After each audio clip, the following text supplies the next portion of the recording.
Ladies and gentlemen, we welcome you out to the meeting of the Murray City Municipal Council for Tuesday, October 18th, 2016. We're excited to see such a good turnout tonight. We have a rather lengthy agenda, but we welcome all of you. We also welcome those who may be viewing this streaming live on murraycitylive.com. We ask you, if you have electronic devices, to please silence them, if you would. We'll begin with an opening ceremonies, and we have some scouts here tonight, and the senior patrol leader of Troop 928, Joey Horn, will lead us in the Pledge of Allegiance.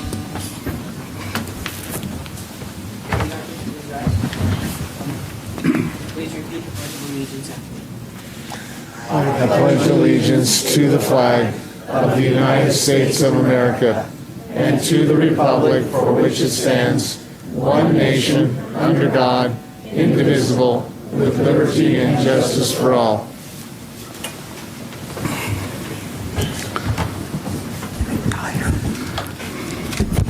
Thank you, Joey. We'll recognize your troop here in just a moment. First, I would move to the next item on the agenda, which is approval of the minutes. We have the Committee of the Whole meeting minutes from September 6th and the council meeting minutes from September 20th, 2016. Are there any additions or corrections to either of those sets of minutes? I would move approval of both sets of minutes. I'll second that. A motion by Mr. Brass and a second by Mr. Nick Ponsky. All in favor? Aye. Aye. Okay, that's unanimous. Okay, now we'll have our special recognition. I'd like to start with the Boy Scouts. We always love having the Boy Scouts with us. I'd like for each of you to stand and give us your first name, your troop number, and tell us what merit badge you're working on. Wherever you'd like to start.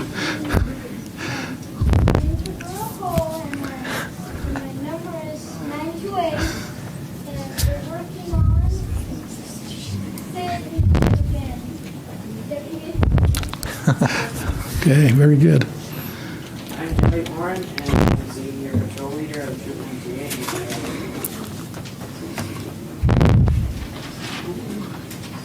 I'm Connor Weeks.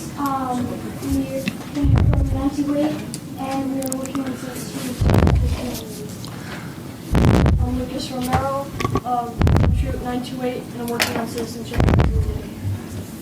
I'm Kiss Elliott, and I'm part of Troop 928, and I'm working on citizenship. I'm Jack Bowen, and I'm Troop 928, and we're working on citizenship. I'd love to hear from the leaders too, if we could. I'm also Joey Horn. I'm Assistant Scoutmaster for Troop 928. So that'd be great. And I'm Jeff Squires, and I'm the Scoutmaster. And we're working our way through some red badges and glad to be here. Thank you. Appreciate that. Are there any other scouts here tonight? Okay. Move on to our next item under special recognition. This is our opportunity to honor and recognize our Murray City Council Employee of the Month, Ray Miles, from our Streets Department. Doug? I said Miles, but I meant Mines. Sorry. It says Mines on my paper. Come on up, Ray and Doug.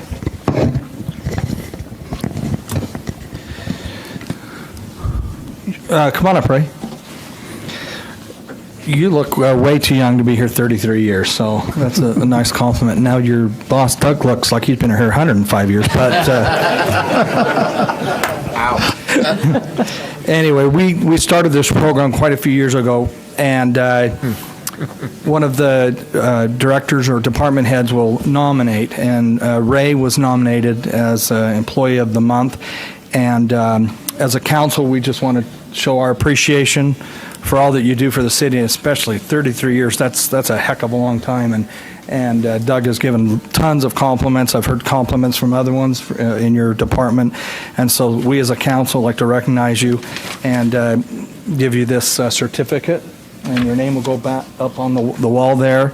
And then we have a $50 gift card for you. And just tell you again how grateful we are as a council. So thank you. Thank you very much.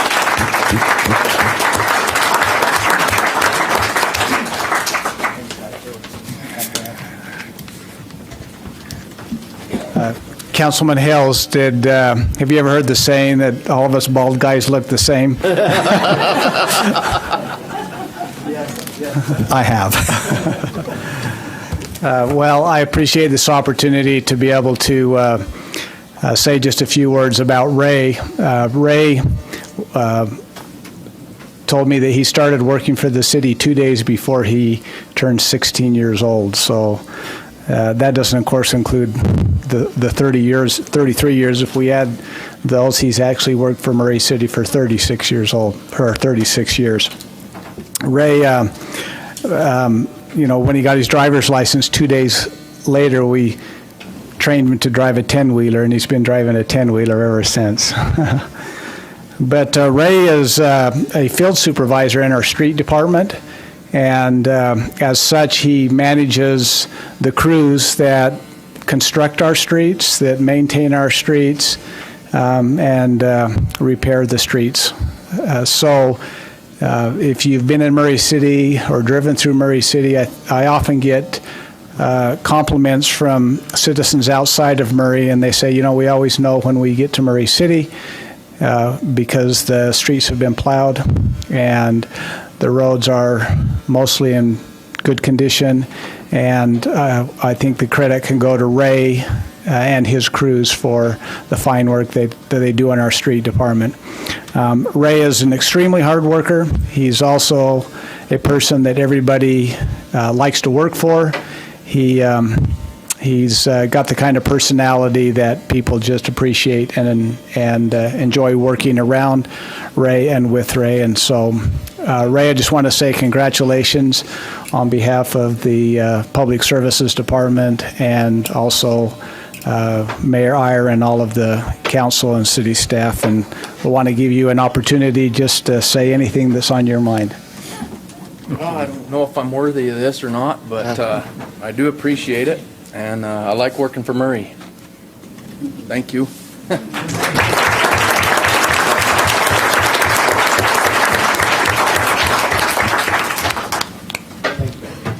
Thank you. Thank you. If there are individuals who are standing out there that would like to come in, there are some chairs up here in the front. Pretend like it's a sporting event. You can get the front row. Okay, our next item on the agenda is citizen comments. Now, we have 4 public hearings scheduled tonight. If you're here for one of those public hearings, will not be the time for you to speak. We'll allow time for those comments later. So if you have anything that you would like to address the council, any topic that's not on the agenda, then we would invite you to be recognized and come forward. Yeah, Tom.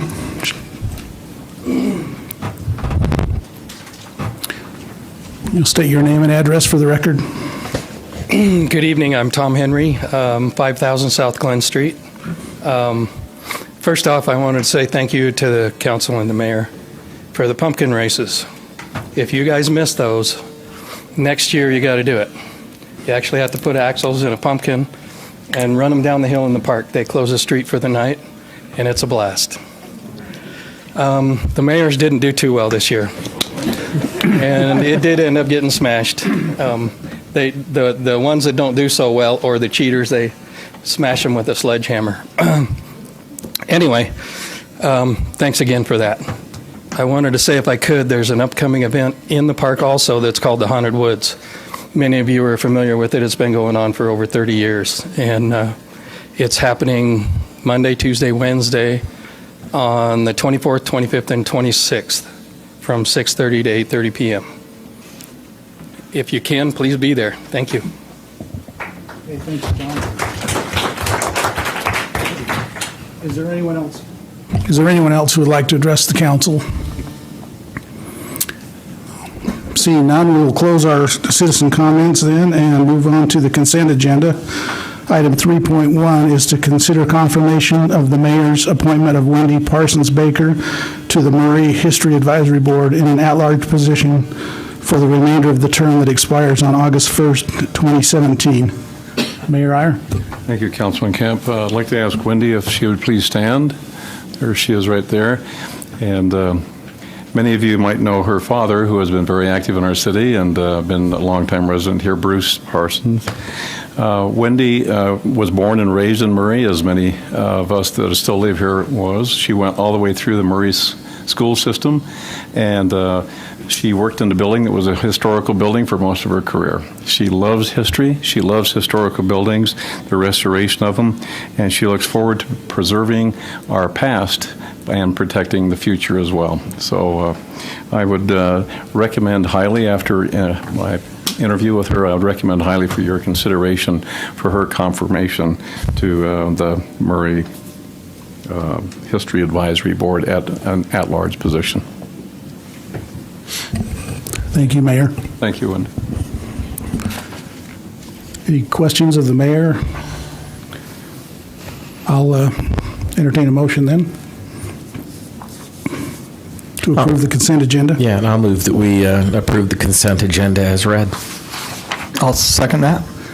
Motion by Mr. Brass and a second by Mr. Hales. Any discussion on the motion? Seeing none, I'll call for a vote. Mr. Brass. Aye. Ms. Turner. Aye. Mr. Held. Aye. Mr. Raponski. Aye. Mr. Camp. Aye. Just want to say thank you very much for looking forward to having you serve on that board, Wendy. Appreciate that.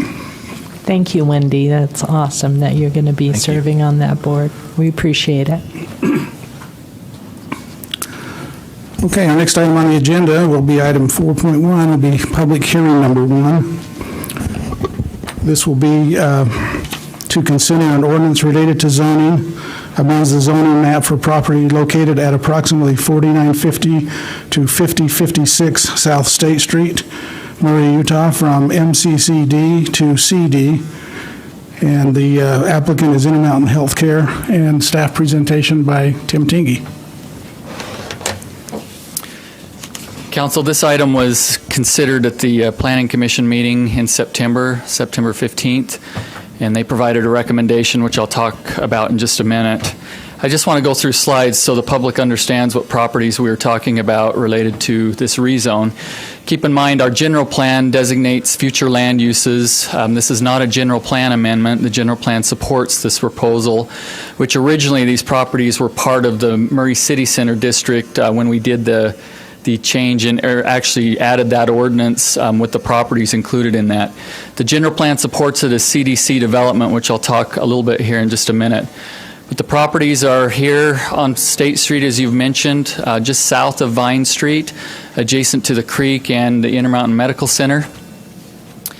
Right now it's in the MCCD zone, Murray City Center District zoning, which has a number of different elements, including fairly stringent design standards related to new development in this area. You'll see just across the creek is CD zoning, which is what the proposal is to go towards, which is what the current Intermountain Medical Center facility was developed under that zoning designation. Here is the general plan. Just outline this real quickly. Once again, I mentioned the general plan has this property that's being proposed going to a commercial development zoning designation.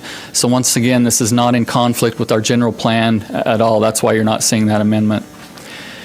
And I'm not going to public hearing 2 yet, but a couple of things to mention. Now, this property does include a small portion of the apartments that are on Vine Street, just a very small portion. It doesn't take away at all from the parking or any of the amenities as part of that. Just in case you question that, there is a small portion, but the standard with this change in the zoning would work. A couple of things to think about. When we talk about the Intermountain Medical Center, it is obviously a very, very important, one of the very important economic drivers of our community, an important element related to what we all talk about and council and the mayor have discussed with our community of healing concept. It's such an important facility. As they look at developing new facilities and new buildings, which is what they're proposing, it's important that we have consistent land use development patterns. In fact, the general plan talks about promotion of complementary development patterns. And where this property is really part of Intermountain Medical Center, Intermountain Healthcare owns it, it's part of that campus feeling that ultimately is going to be developed through the whole area that Intermountain Healthcare owns. So based on that, we looked at, as staff, looked at this very closely and feel that in order to integrate that campus component and to have the focus be of the campus and the connectivity and connections to the Intermountain Medical Center, that it is important to have those consistent development patterns to allow for more options in the CDC zoning to facilitate that campus orientation rather than having the strict design standards of MCCD that goes out towards the street and focuses development on street and pedestrian elements. There will be those elements in the CDC zoning, but it is more conducive for the campus type of environment. So based upon that, staff recommended approval to the Planning Commission on the 15th. Planning Commission deliberated. You have the minutes and the information from the public hearing there, and they recommended approval of this, and that's what I'm recommending tonight, approval of this rezone to allow it to go to CDC zoning. Happy to answer any questions. Yeah, Tim, the part you mentioned that is part of Lost Creek, is that the undeveloped triangular shape there that's to the west? Yeah. Yes, it's that. Can you see the pointer? Okay. It's that portion right there. Once again, it doesn't take away from anything, any of the amenities for that facility, but it is part of this rezone. It's a small portion of this rezone. Okay, thank you. Any other questions? Yeah, so a similar question. So it has, even though it doesn't have, it's not going to affect them. Could it down the road have any effect on them changing this? On who? On the Lost Creek. You know, Lost Creek, right now it doesn't affect that. Even the development won't affect that because as we go through the process to review permits, that won't be an issue. Okay. Either the apartments will stay there for long term or there may be other plans, but we'll evaluate that at that time. Okay. Okay, thank you. Any other questions? Thanks, Tim. Is there a presentation from IEC? Someone here from IEC that would like to comment? Hello, Mayor and Council. Appreciate being here tonight. My name is Dan Kohler. I'm the Director of Facility Planning and Development for Intermountain Healthcare. I'm happy to answer any questions that you have. The plans for this site, we intend to develop this site to include a new 4-story structure, about 120,000 square feet, that would house our clinical services programs administration, as well as educational facilities for leadership training, for physician leadership training for candidates from across the country. So this will become a very good amenity to the campus. The adjacency to the campus will provide that benefit and become an integral part of the community. So happy to answer any additional questions if you have any. Any questions for Mr. Kohler? Okay, thank you. Thank you. Okay, now we'll go ahead and open this matter up for public comment. Is there anyone here tonight that is here to comment on this matter?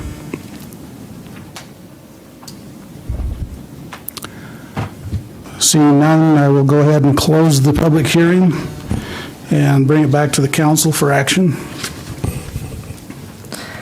I'll make a motion. Okay.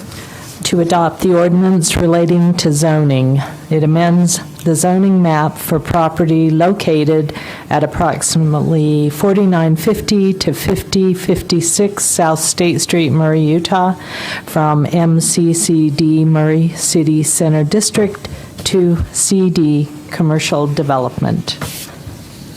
Okay, I have a motion by Ms. Turner. I'll second. A second by Mr. Brass. Any discussion on the motion? Okay, seeing none, call for vote. Aye. Aye. Aye. Aye. Aye. Motion passes unanimously.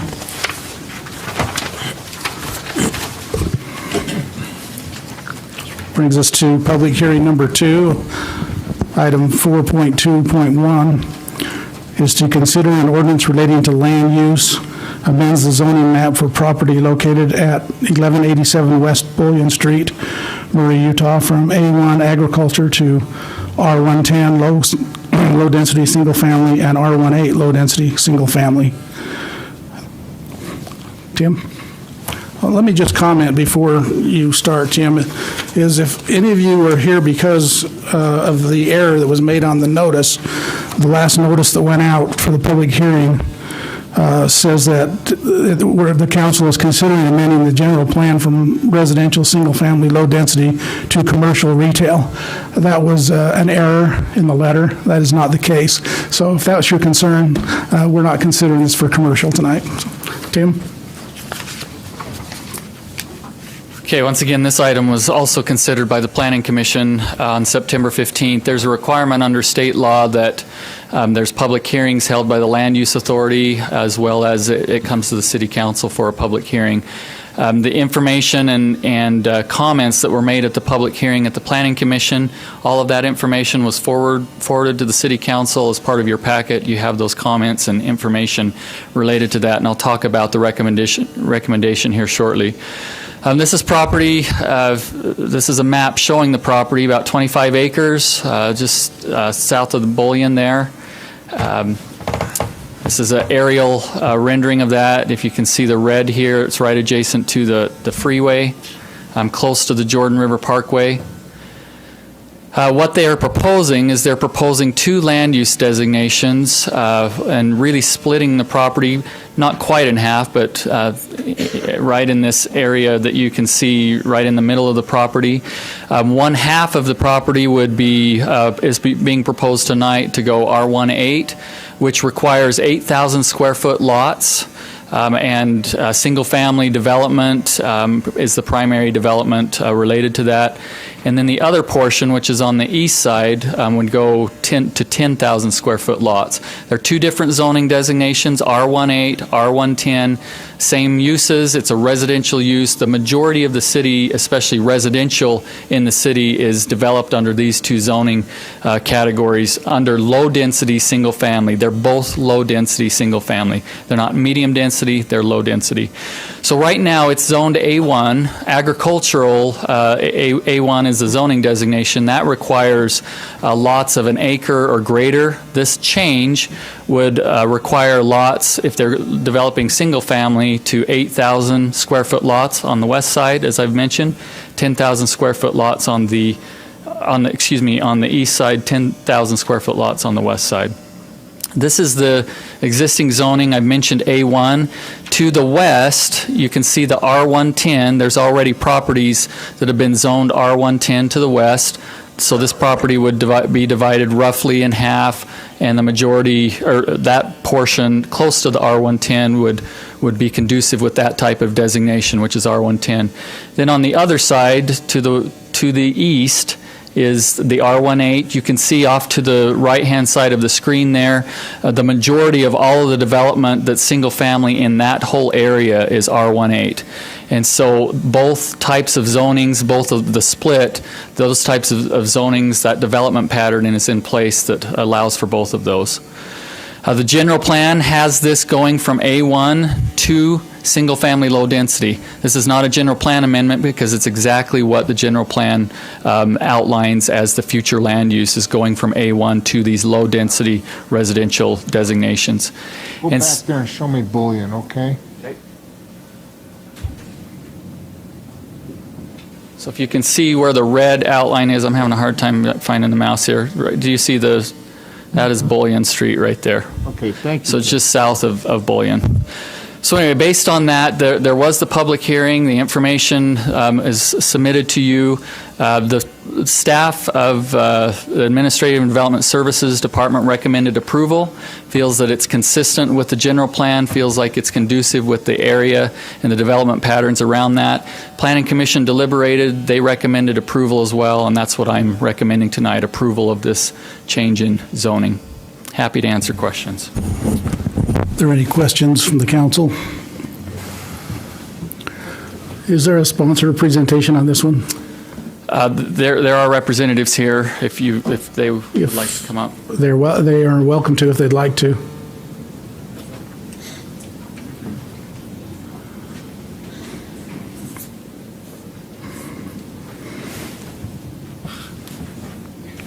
Good evening. I'm Chris Terry, 376 East, 4th South. Here representing Cumulus Radio Corporation and Citadel Broadcasting. We have reviewed the staff's recommendation as well as the Planning Commission's recommendation and would comply. So, thank you. Okay, thank you. Okay, we will now open this matter for public hearing. Is there anyone here this evening that is here to speak on this matter?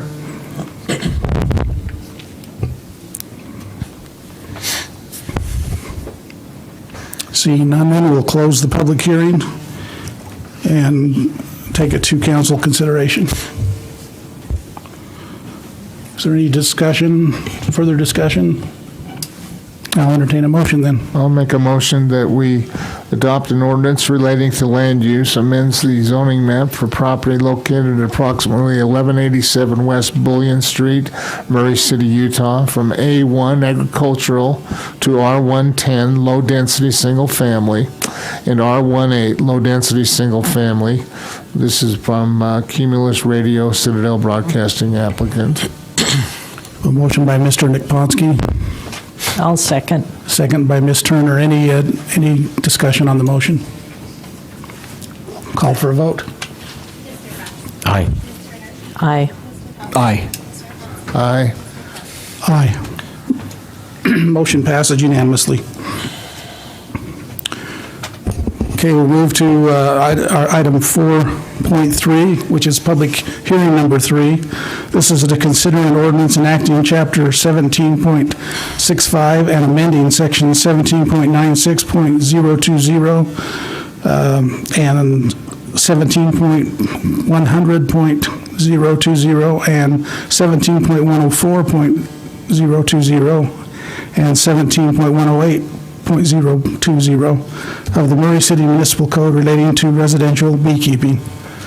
Tim, we've got you busy tonight.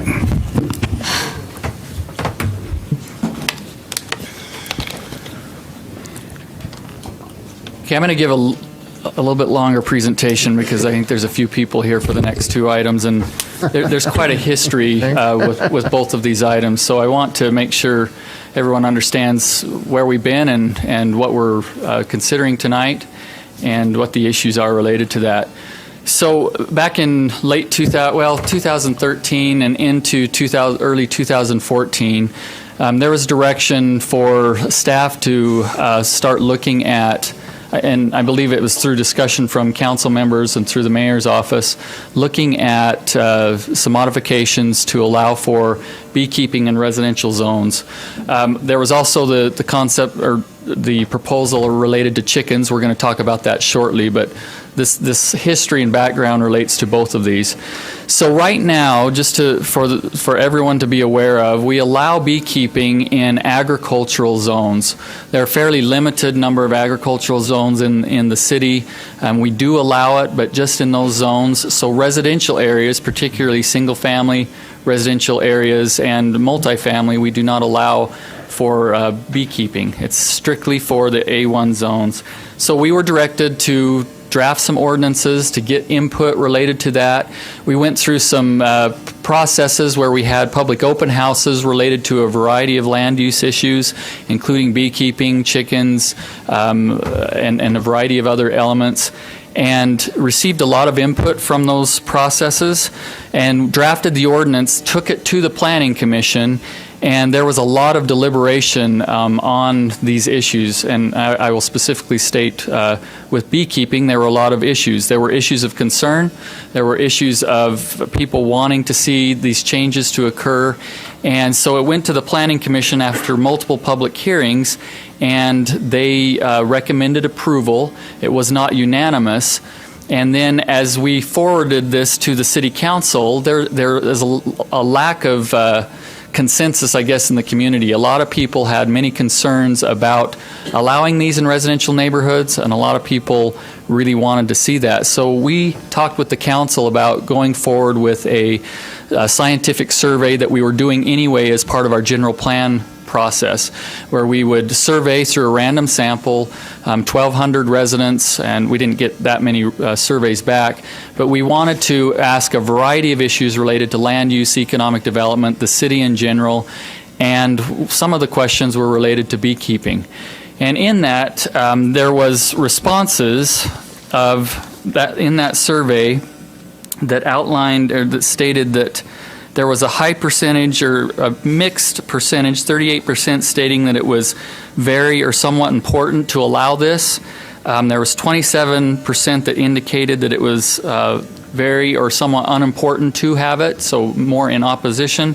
And then there were still 35% of the residents that were undecided on this issue based on that scientific survey.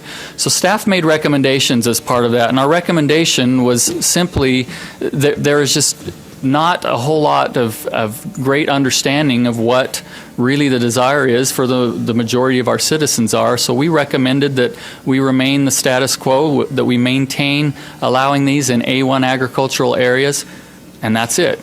And so that was our recommendation. However, the council has wanted to consider this, and that's what we're here doing tonight. So let me walk through briefly so everyone knows what the proposal is. By the way, the original proposal that went to the Planning Commission, there are some slight modifications based on legal terminology, working with our attorney's office. It's not substantial. It doesn't mean it has to go back to the Planning Commission. It's just to clean up some of the language elements. So let me walk through this, and I'll try to be brief. Okay, so this proposal would allow for beekeeping in residential neighborhoods, R16, which is 6,000 square, no, let me back up, R16, R18, and R110. Only those properties with 8,000 square foot lots or greater are allowed to have beekeeping. So R16 is included only if you have an 8,000 square foot lot.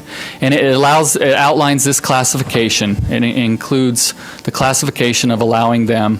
It's non-commercial only. It's just for residential purposes.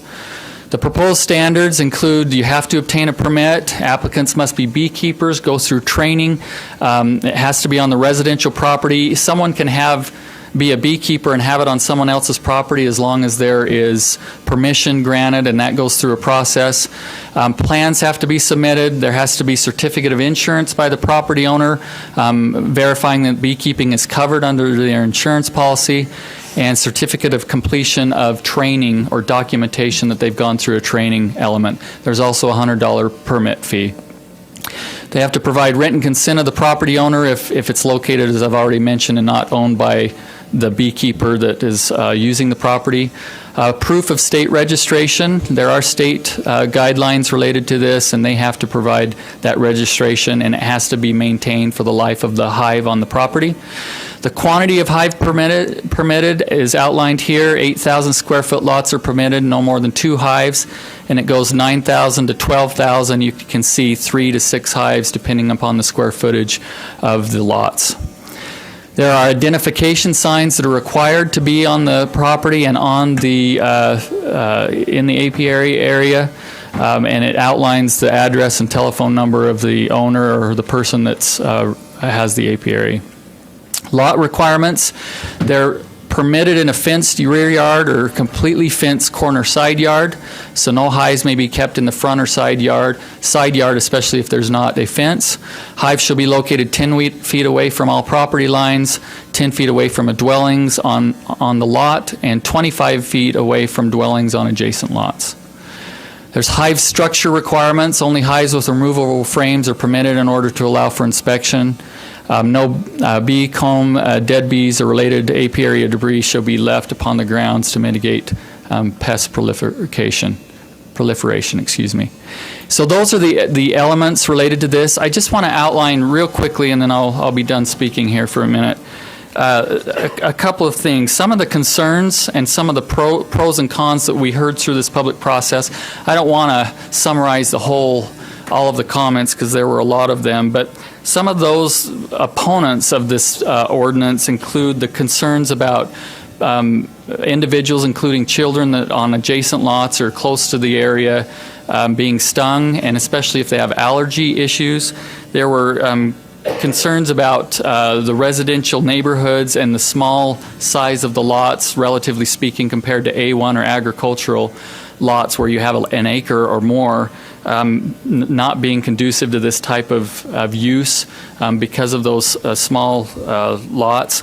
The other thing I'll just mention real quickly related to those that are for There's pollination issues, long-term environmental issues of reasoning for having this is an important thing, educational elements for children or others that are involved, and then food source was an important part of this as well. I do want to highlight, I didn't outline this in the requirement, there is a component where there has to be a barrier, a fly barrier that has to be in place as part of the plan. So that can be vegetation or another element to direct the bees away from adjacent properties or lots. So based on all of that, the Planning Commission, it was not unanimous. They recommended approval of this ordinance, and I'm happy to answer any questions. Frank? I just wanted to add, it provides for a permitted use also in an R112 zone. Yep, excuse me, R112, okay, yeah. yep. So that's also a low-density residential. So 12, 10, 8, and 6, as long as the 6, you have an 8,000 square foot lot. Tim, when this originally went to the Planning Commission, the staff recommendation was for approval, if I recall. Is that right? Correct. And so what changed was the survey then, basically? Yeah, that changed it, and it's based on consensus, and it's not all about consensus. I mean, there's going to be differing views, but it was just hard to really understand what the majority of people would like to see, and also related to concerns with, there's obviously going to be an administration element of this, an enforcement element that we're not doing now, other than if people have these, we do enforcement right now in residential neighborhoods if we become aware of that. But there's an element of us having to go out and inspect, us having to keep all of the administrative documents together. Those are some of our concerns. They can be overcome. We just have to make sure that we can have the capacity to do that, and we'll work towards that. Okay, thank you. Any other questions of Tim? Okay, seeing none, could I just ask by a show of hands how many are here to comment on the bees? Okay, we have several, so if you just, I'm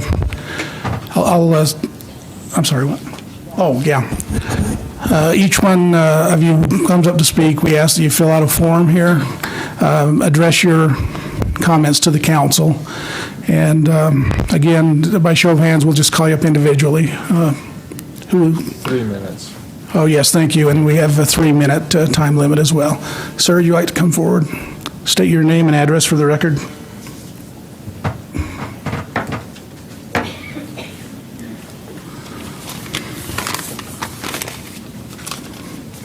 So my name is Chris Rodish, and I live at 6556 South Jefferson in Murray.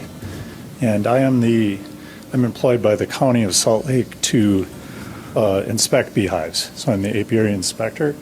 And regarding the administration of this, the state and the county come together to inspect hives and kind of ensure the safety and compliance with various regulations. We do not do zoning kind of regulations, but if there's some kind of problem with the community, either with the beekeepers or the neighbors of beekeepers, you can call us, and we act as a resource to both explain, the best practices for beekeeping and kind of mediate problems that might go on, like where there's bees spilling over into somebody's yard. And by and large, covering the entire county, I probably deal with about, I'd say, between 10 and 20 different specific complaints throughout the entire county, where the city calls me, I go in, meet with the beekeeper, meet with the neighbor, and kind of mediate these sort of things. And I think that is a pretty good system. So my suggestion would be that you don't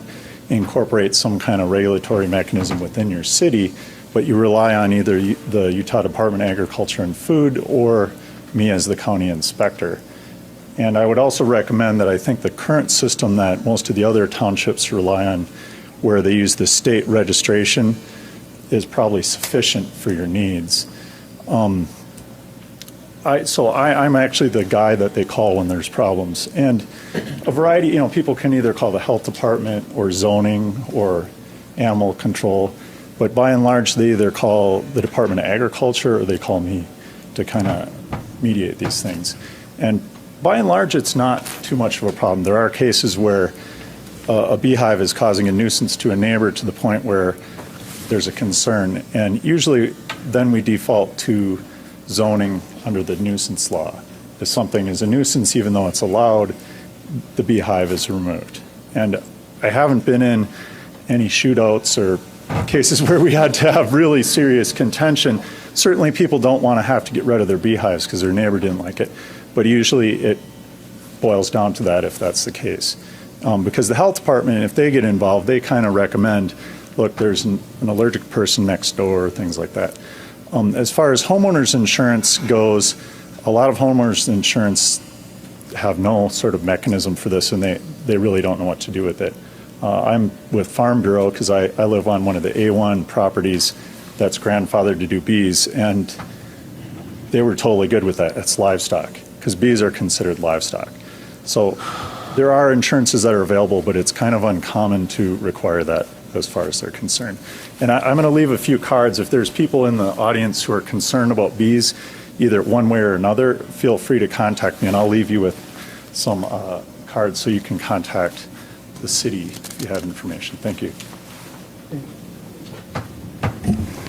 Thank you, Chris. Who else is here to speak on this? Sir?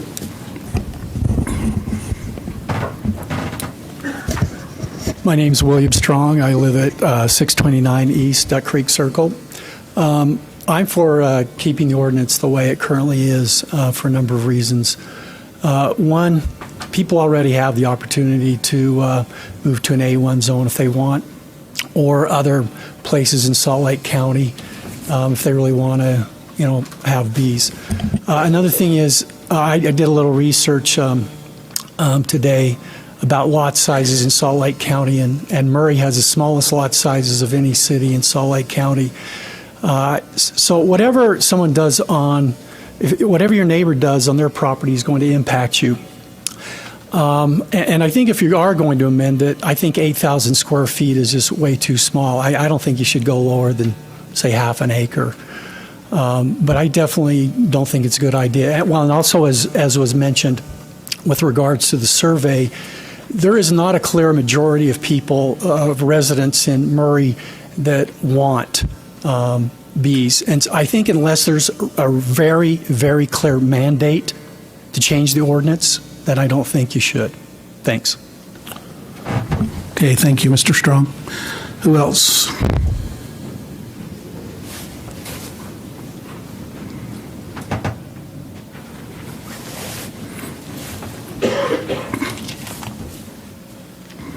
Hi, my name is Stephen Stanko. I'm with Utah Department of Agriculture and Food. I'm here at the behest of Christopher Watson, who is the Entomology Program Director, and Commissioner Luann Adams to speak about the ordinance tonight. I should also say that I am a advisor for the Beekeeping Club at the University of Utah, and I also teach advanced beekeeping courses up at the university, but I'm not here to speak on the university's behalf tonight.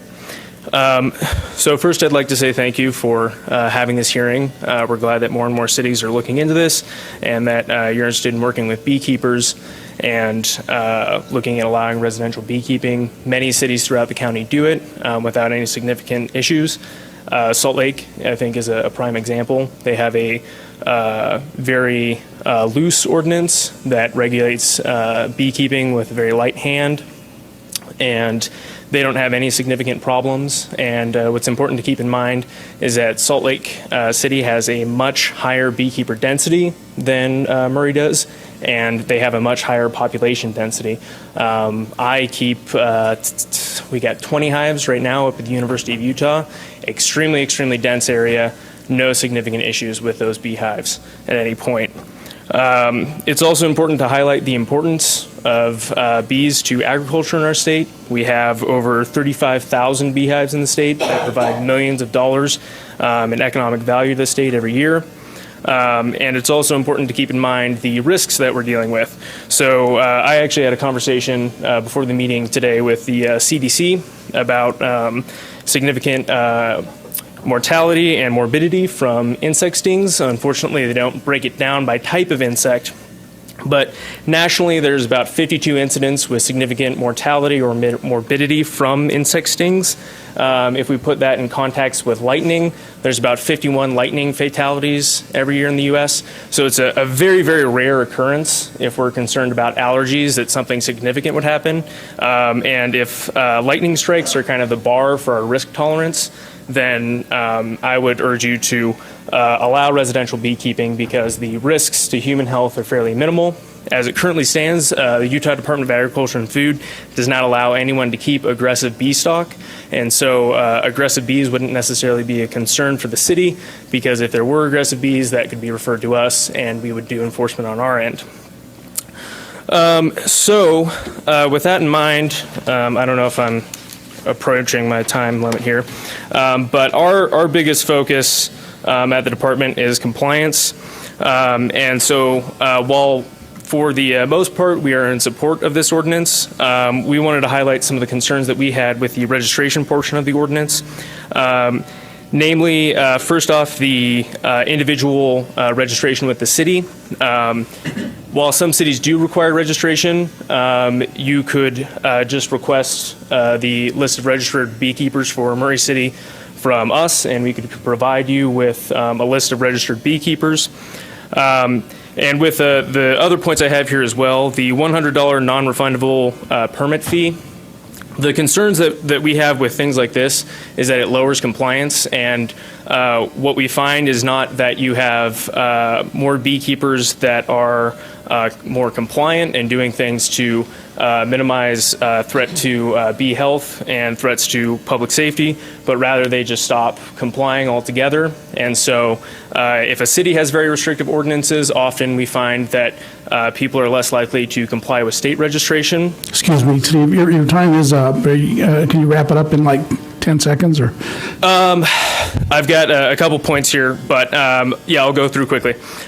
So the site plan seems excessive to us in our opinion. The certificate of completion for a beekeeping course, keep in mind I teach beekeeping courses. This again is something that's going to be excessive and lower compliance. And the $100 fee. And then as far as the certificate of insurance is concerned, I think you're going to have difficulty getting insurance companies, let alone an underwriter who's going to specifically indicate that beekeeping is covered under a homeowner's policy. Okay, thank you for your comments. Is there others that would like to speak? Yes, sir.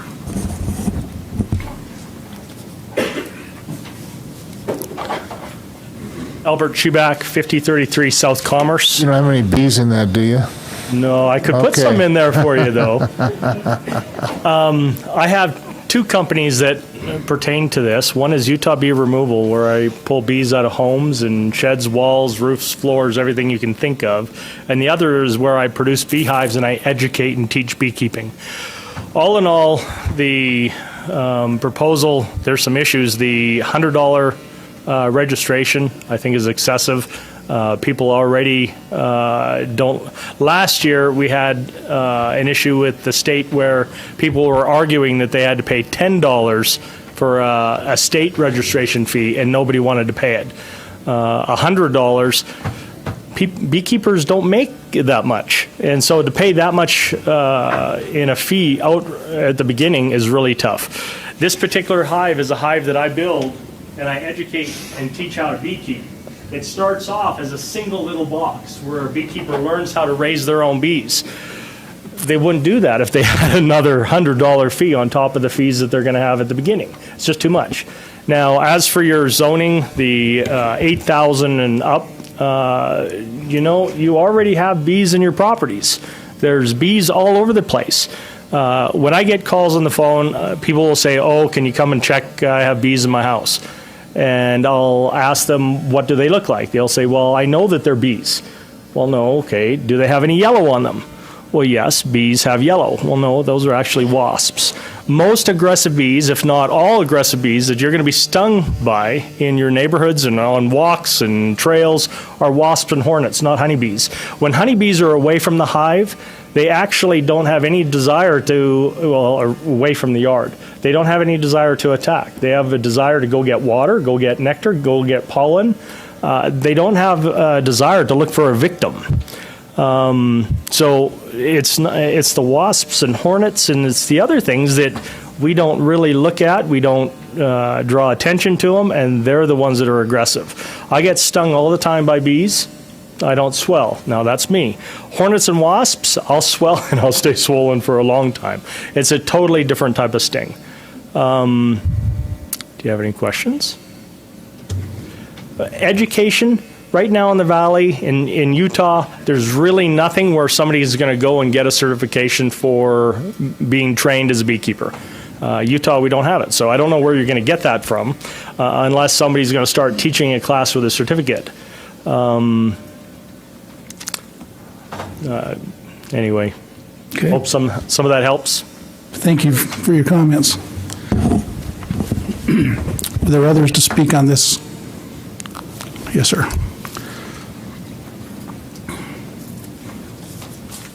Good evening, Mayor, council members. My name is Matthew Green. I live at 573 Trunk Bay Circle in Murray.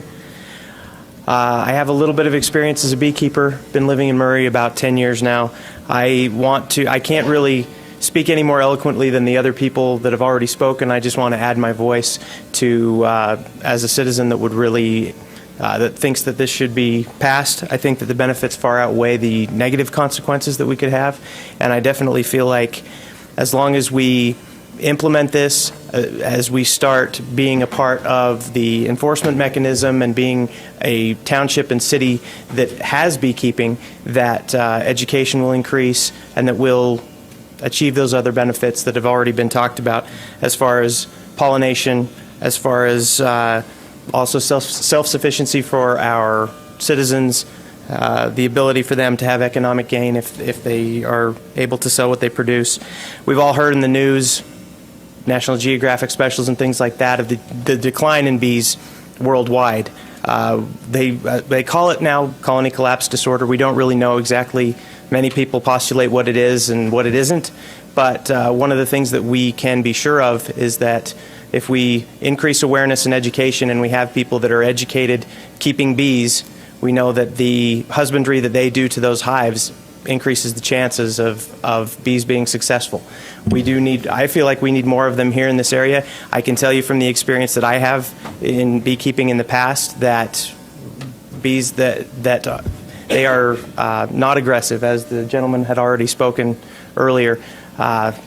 You can stand next to a beehive for hours and not be harassed by it. They're very calm for the most part. They want to forage, they want to take care of their hive, and they're not out looking to sting people or to be aggressive in any way. I can testify to that from my own personal experience.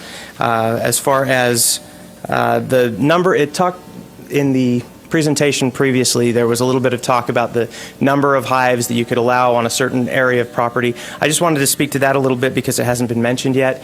Part of that idea of having more than one hive, or maybe 3 or 4 hives, is actually part of good bee husbandry. One of the things that it helps to do is it helps for the beekeepers to be able to manage their hives better, to be able to build up weak hives, or to be able to for them to be able to split them and to be able to increase their stock and increase what they produce. It's not so much a concern that we would be afraid that they had too many hives. It's actually a good thing to have 2 or 3 so that you can have some flexibility in your beekeeping operation. And I also wanted to echo just the benefits that we would get as having the beekeeping in Murray City being above board, being part of the state enforcement mechanism and the county enforcement mechanism.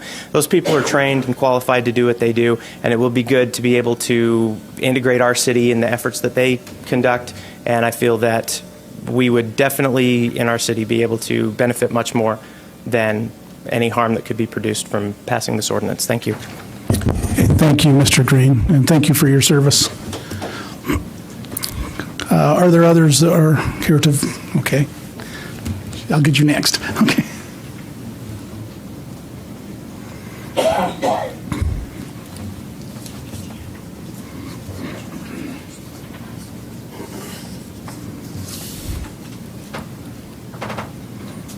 Mayor, Council, My name is Denise Hunsaker. I live at 1472 South 9th West, so I don't live in Murray. I represent the Wasatch Beekeepers Association. We are a nonprofit club. We are here to support the beekeepers. And just so you guys know, there are lots of beekeepers in Murray, but because of your restrictions and ordinances, they're not going to come in and register with the city. So just that. The fact that the person must be a beekeeper is redundant. The 8,000 square feet is redundant. I live downtown Salt Lake. I have just less than a half an acre of land. I keep my bees in my backyard. I have 3 hives presently. I could have 5 if I wanted. It's a little too hard on me and my husband to get out there and take care of the bees, so we've decided to just keep it at 3. You don't have a definition of what a hive is. So none of the council members are beekeepers. So you don't have a definition of what a hive is. Albert showed you his mini hive, and that's a new production for beekeeping. Most hives are Langstroths or top bars, and you have quite a few more bees in there than what he has in the mini hive. So I have some of Albert's equipment in my backyard, but I have a larger box to keep them in. You're talking about 70 to 90,000 bees per hive. The thing with your neighbors not knowing that you're a beekeeper, that's part of my job, is to tell the beekeepers, let your neighbors know that you're a beekeeper. Give them your contact information so that if they have questions, if they want education about beekeeping, they can come to you. This is encouraging the children to come and ask questions as well. Okay, for the education, how would you qualify educating a beekeeper? It's an ongoing process. It changes every year. They're welcome to join a club, a local club. That is the best education that they're going to get and support. Wasatch Beekeepers has a mentoring program where if they ask for a mentor, they will be assigned somebody for their area to help them with their hives and their education. As far as the city, who is going to be doing the inspections? Are you going to call on Chris or the state to come out and do inspections, or are you going to have the dog catcher do it? So that is all I have. I appreciate your time. Thank you very much. Thank you, Ms. Hunsaker. Sir.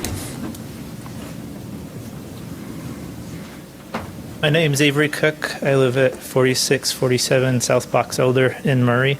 I was just coming to speak for the pro beekeeping side. I don't personally have a lot of interest in keeping bees, but I would like to see more pollinators in it and in the community, especially in the garden. And also, I don't see any great harm or negative side of keeping bees, most of the points that the speakers before me have had. And also just as far as the ordinance as it's written, kind of like to echo some of the points about making redundant rules and regulations when the beekeeping beehives are already covered under Department of Ag and county regulations. Might as well not put our city resources into making a redundant layer of regulation on there. Okay, thank you, Mr. Cook. Others? Yes, sir.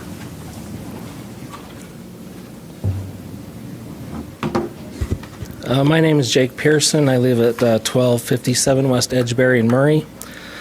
I've lived in Murray my entire life. I want to just reiterate what other people have said. Here's a beehive. This is what you want to charge me $100 to put in my yard. Yet my neighbor can have a dog run in their backyard that is giant and wakes me up at night, yet I have to pay $100 for that little thing. We already have to register, as it's been stated, so why do that in Murray? It's already being done. We already have a county inspector. Why do that? All this money for this $100 permit could go away because we are just duplicating work. I don't think we need all the code. We don't need the training. I don't think people are going to go buy a box of bees without having some knowledge of what to do with them. As most cities are moving towards deregulation, Murray City still forbids it, and the proposal is the most regulated proposal, I think, in the state for beekeeping if it passes. Insurances, we don't require insurances for other animals, so why specifically name bees? And lastly, we live in the beehive state, and I think our founders would be embarrassed that we cannot keep bees. Thank you.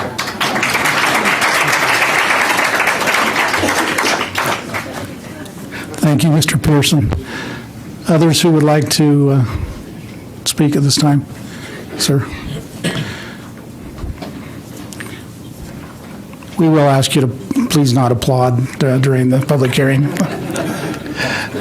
That was good, yeah. I'm Michael Jensen. I live at 5847 Freechin Way here in Murray.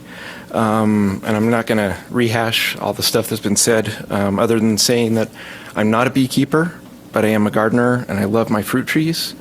And I have spoken with a lot of people that are beekeepers or that live near beekeepers, and they see a huge benefit in the pollination in their yield of their fruits and their vegetables and gardens and flowers and everything else. I have nieces and nephews that have allergies to bees, so I understand that side of it a bit. But hearing those statistics tonight about lightning strikes versus the mortality rate on insect stings, not even specific to bees, was really enlightening for me. I also echo the same sentiment that these requirements really seem way too stringent for what they're trying to accomplish, and the redundancies and all that. So, yeah. Thank you. Thank you, Mr. Jensen. I saw another hand. Yes, sir. Name's David Bench. I live at 5898 South Sagewood Drive. Beekeeper. I keep about 200 hives, so I'd be on the commercial side of this. 90% of my hives are kept on farmers markets fields, where they're used for pollination. The rest of that percentage is in neighbors' yards. Neighbors that aren't beekeepers that demand that I bring a hive over their yard because they want their cucumbers, their raspberries, their everything to flourish. It does make a huge difference. I started beekeeping because I had raspberries in my yard for 4 years. I was getting a cup of raspberries off them. It was ridiculous. Put in a hive of bees, and now we get a cup every other day, just because the bees work raspberries. As it comes, when you look at the requirements to register, I would state again that you want to keep those, you want to encourage beekeepers to come out and say, yes, I'm a beekeeper, because then they will do the things that need to be done to take care of the bees that are already here in the neighborhoods. From where I live, within, there were no beekeepers that I knew of when I started. There's probably 12 or 13 within, a few blocks of where I am that have started. I got started, a few of them got started. But you want them to be open about their beekeeping so that people can go to them as a resource. Al mentioned removals. I've actually done removal within a block of here. And there are some city buildings that have bees in their trees and things. And so if you basically drive beekeepers underground, they're not going to make themselves available or, be there to do that sort of stuff. Be there to remove nuisance bees that are in trees, things like that. We do that on a very regular basis. Calls come in all the time. There are some of you in here that are beekeepers and don't know it because they're in your yards, they're in your they're in your trees, they're in your sheds, they're in places you don't know you have them until until your kids start throwing rocks at it and you find out that there are some bees there. Wasps and hornets and another thing. If you keep the beekeepers open about being beekeepers, they will go and help do that sort of thing. But make it so if you're welcoming to it, people will open up to it. It's a fun hobby. It's a great thing for kids. I started very hesitantly because I had a 1-year-old, I had little kids out in the yard. And my neighbor that kind of helped get me into it is like, well, I have a 4-year-old and a 5-year-old, and they use my two hives as their goalposts. So they're not deadly. They're not going to run you out of town. My neighbors have loved them. I have bees up in Sugar House as well. And when I put them in, the neighbors started running away all the lawn care people because they didn't want their bees being harmed. So people become educated about it, when they get to know them, they tend to fall in love with it. There is some fear with it, so I would just add that to it. Okay, thank you, Mr. Bench. Is there anyone else who would like to speak this evening on this topic? Sir.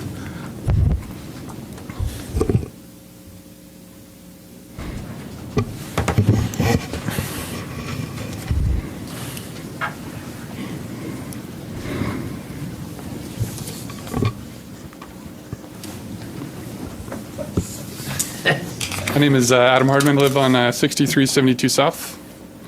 And I'd just like to put in my support for beekeeping. I really have no desire to have, well, as you can see, the amount of effort it takes to put together a beehive, it's quite a lot of work. The people that are really dedicated to this put in a ton of time. I have a lot of hobbies that I don't know if I want to take on another one like that, that takes that much dedication and effort to keep a successful hive. But I would love for my neighbors too. I'm an avid gardener, and I do whatever I can to attract bees to my yard, whether that's planting native species or sage or whatever I can in order to get them into my yard, pollinate my fruit trees and my plants. Just like to again reiterate that I think we've heard quite a bit of commentary on how the city seems to be trying to reinvent the wheel, where the county and the state already has these mechanisms in place in order to govern this issue. And I think that, the concerns of the city trying to manage, the beekeeping, or, keeping of bees or chickens for that matter, it seems like that redundancy that you're trying to build into this code, it seems like a little wasteful. I would like to pull back to, as I've been reading the minutes from past city opportunities for public hearings, right? For the past public hearings, there are a couple things that we haven't quite addressed yet, and I'd like, if I could, I'd like you guys to weigh back in on this, just to kind of follow up with where we are, because as you said, this process has been going on for quite some time, yet we haven't really come anywhere, right? We keep kind of going back over the same things. So, really quick.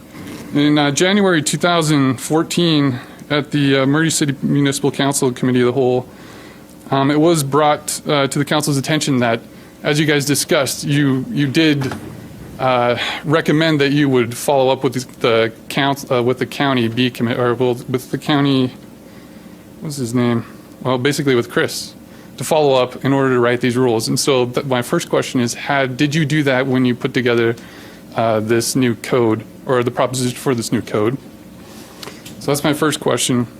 The second, and I had a trouble finding the resource, but you asked Mr. Tingy during one of these council meetings if they had discovered in their research with any of the other cities, if they had found any corresponding conflict or any issues that had arisen from them keeping bees, and he reported that there weren't any such incidents in these other cities, Midvale or Salt Lake City, for example. So I'd like to, revisit that as well, if there have been any complaints. It sounds like there really aren't. So I guess to summarize my comments, it seems like these restrictions are very restrictive, right? And as it's been said earlier, if we're trying to incorporate compliance, we want to make that as seamless as possible, right? To remove barriers rather than create barriers. Thank you. Okay, thank you. We'll try and address those questions here after the rest of the public comments been heard. Is there anyone else who would like to speak tonight on this matter? Seeing none, then I'll go ahead and close the public hearing. And Tim, would you like to address any of those issues? Okay. or those questions, I mean. Okay, let me just, I wrote down the questions. I think I'm covering all of those here, so if I'm missing any, just let me know. So regarding the inspections, I want to reiterate one important element of this. We're talking about a zoning ordinance, and other communities, in fact, I've got the list here, and they've been included to the city council, have zoning ordinances in place. They require permits, and many of these standards in these other cities, in my opinion, are more strict. For example, Harriman, 2 hives per 10,000 square feet. You have to have a 10,000 square foot lot to have 2 hives. 4 hives is the limit. So I can go on and on communities we've researched in the Salt Lake Valley, and some are much more stringent than us. Regarding the inspection elements and just leaving it to the county or to the state, they're not going to enforce land use regulations at all. They're going to enforce strictly the elements related to the state code. And that doesn't mean distance requirements to property lines. It doesn't mean distance requirements or numbers of hives on properties. That's the city's prerogative to do that. That's what this ordinance is. And like I say, other communities, almost all the other communities that allow those have very strict regulations related to zoning. So inspections are a key part of what we do, and we would have to do that because they're not going to enforce zoning elements. So that's the question on inspections. Defining hive, it may not be the definition that people may agree with, but we definitely do have a definition of a hive and also guidelines related to the hive. The definition of the hive is the box, woodenware, or similar structure that a colony of bees inhabits. It also provides in the ordinance, and once again, I highlighted the ordinance. I didn't go word for word. It defines exactly what is required on hive structure requirements. So we do address hives in the ordinance. Next question, or redundant regulations, city resources. I've already addressed that. These are zoning regulations. They are not going to be enforced by any other jurisdiction. They are the prerogative of the city. And once again, we're not the only ones that do this. Those that allow hives and beekeeping have zoning ordinances and requirements on inspections and everything else related to that. There was a reference related to the licensing and the $100. It's a one-time license as long as you don't stop the use for a year or more. You'd have to come back and get that license again. That's per state regulations and zoning. But it's a $100 fee, a one-time fee. That allows us to review the plans. If we have to do inspections, if there's ever any enforcement or coordination with the state, that covers that. We do require licenses for dogs. We do require it for other animals, and they're a yearly license. This is a one-time license if you have it in place. So it's not something that is a whole lot different. We do require it for other animals. Regarding to the county inspector, we don't need the code and training. I've already addressed that. These are zoning regulations. We have to inspect elements if there's concerns, especially from adjacent property owners.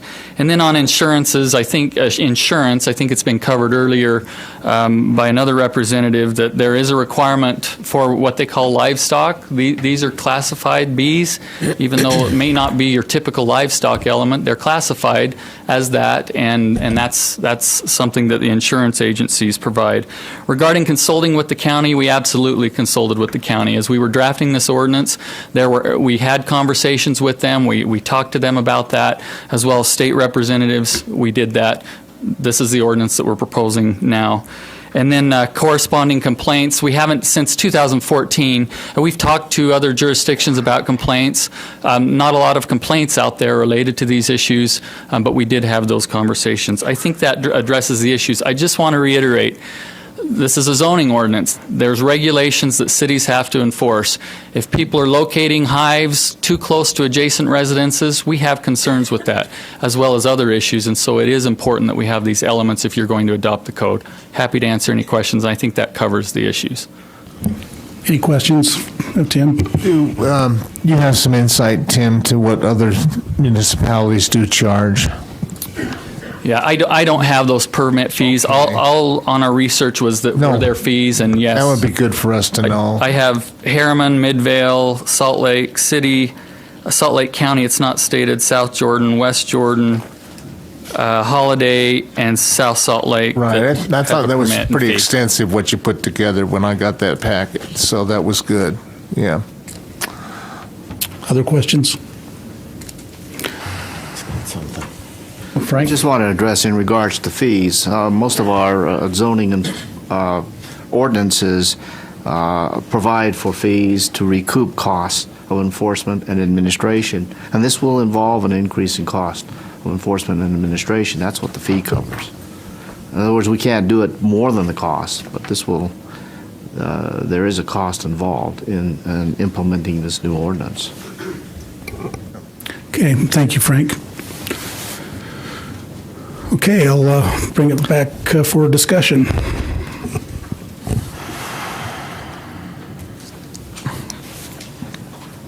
Wait for a motion? I'll motion. You ready? If there's no discussion. Is there no other discussion? Then I'll entertain a motion. I'll move that we approve the ordinance enacting Chapter 17.65 and amending Section 17.96020, also 17.100.020, also 17.104.020, and 17.108.020 of the Murray City Municipal Code relating to residential beekeeping. I'll second. Okay, thank you. I have a motion by Mr. Hales and a second by Mr. Brass. Any discussion on the motion? I'll call for a vote. Aye. Aye. The testimony has swayed me. I'm going to vote yes. Aye. Okay, thank you, everyone who was here. Thank you, everyone who was here for that item. We'll now move to. That's horrible. That's unacceptable. Bizarre.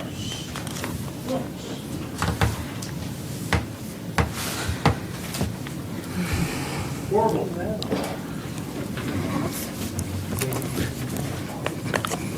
Public hearing is closed. Okay, we'll move on now to public hearing number 4, which is staff and sponsored presentation, or excuse me, consider an ordinance enacting Chapter 17.63 and amending the sections noted of the Murray City Municipal Code relating to residential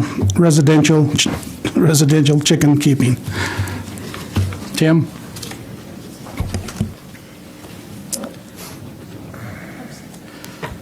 Okay, similar history, and I'm not going to go through the whole history related to this, but I've been here for almost 9 years with the city, and I know some of you have been here longer than that, or been on the council longer than that. And this issue related to allowing residential chicken keeping in residential areas has been a very interesting issue over the years related to enforcement. Right now, similar to the last public hearing, we allow chicken keeping in only agricultural zones. Once again, limited amount of agricultural zoning designations in the city, but that is what we allow now. Right now, if there are issues of people keeping chickens on their residential lots, we enforce that when we receive complaints on that. We're not actively going out knocking on doors seeing if people have chickens. That's not what we do. We don't have the resources to do that. But we are actively enforcing, and I will just say in my 9 years that this is really an interesting issue because there is a lot of people in my years of enforcement work for my department that we've had a lot of people with huge concerns about having chickens in residential neighborhoods. There's also been a lot of people that have indicated the need to have chickens for sustainability purposes, to raise food, especially in difficult economic times, especially at the time when we were in our economic downturn. We had a lot of calls and questions related to that. And it is also a trend that is occurring nationwide. If you go to planning conferences, there's urban farming elements, and so it is definitely a trend. But once again, very differing viewpoints on both sides related to chicken keeping in residential areas. So just a little bit more on the background. Same process. I had a lot of public comment. In fact, much more than on beekeeping related to this issue of chicken keeping in residential areas. We've included all of that documentation. In fact, all of the letters, emails, clear back to 2014. You have all of that documentation, as well as all of the minutes of the public comments of everyone that commented in the public hearings. There were multiple public hearings before the Planning Commission. April 3rd, there was one in 2014. May 15th, the decision was made and a recommendation was made by the Planning Commission. I just want to make sure the public knows all of that public input has been forwarded to the City Council. You have that in your packets, and I know you've seen that. So related to this, let me just go through highlighting the elements of the code. Similar to what we have in beekeeping related to, this is a zoning designation that would occur. We don't allow it in residential zones now, but this proposed ordinance would do so. Once again, they would be permitted in R16, R18, R110, and R112 zones. It's chicken raising, once again, 8,000 square foot lots. So if you're in an R16 area, which is typically 6,000 square foot lots or more, you'd have to have an 8,000 square foot lot. It's for raising solely for the use of individuals on the lot, so it's non-commercial. So you could not get a home occupation business permit to sell chickens or eggs directly from your home to the public and having them come to the public or come to the property. Permit requirements, once again, we have a fee of $100 required. It does not run with the land. The permit does not. So if someone moved, the new owner of the property would have to reapply for the permit, so it does not run with the land. Quantities of chickens permitted, 8,000 square foot lots, 5 hens, 10,000 6 hens, 12,000 8 hens. No roosters are allowed. They're prohibited under this ordinance. Chickens are required to be kept in a coop, and when permitted outside of the coop, chickens are required to remain in a confined they're confined to a run. Lot requirements. They're permitted in a fenced rear yard, also a fenced corner lot side yard. No chickens may be kept in front or side yard areas. They have to be kept in the coop and the run areas. They shall be located a minimum of 3 feet away from all property lines, 10 feet from dwellings, 15 feet from all entrances to on-site dwellings, 25 feet from dwellings on adjacent lots. Coop structures 200 square feet or larger are required to get a permit. That's based on Uniform Building Code. 200 square foot or greater, there's a requirement under Uniform Building Code to do that. That's even beyond Murray City. That's a national and international standard related to building permits. If it's under 200 square feet, you don't have to do that. Coop and run structure requirements. Coop and run structures will have a minimum floor size of 4 square feet per chicken. All coop and run structures shall not exceed 7 feet in height. And then there are health and sanitation requirements. Coops and runs are required to be kept clean and maintained in order to promote the health of the chickens and mitigate odor sources. Food containers shall be made of, feed containers have to be rodent-proof and predator-proof. Fresh water is required for the chickens and should be enclosed within the coop. And then slaughtering of chickens is prohibited outdoors. And then dead chickens and rotting eggs are required to be cleaned up within 24 hours. So a few other issues. Those are just some of the highlights related to this. Once again, the comments in the public, there was a variety of differing comments, a lot of people for and against. Some of the issues related to the comments were, let me just find it here.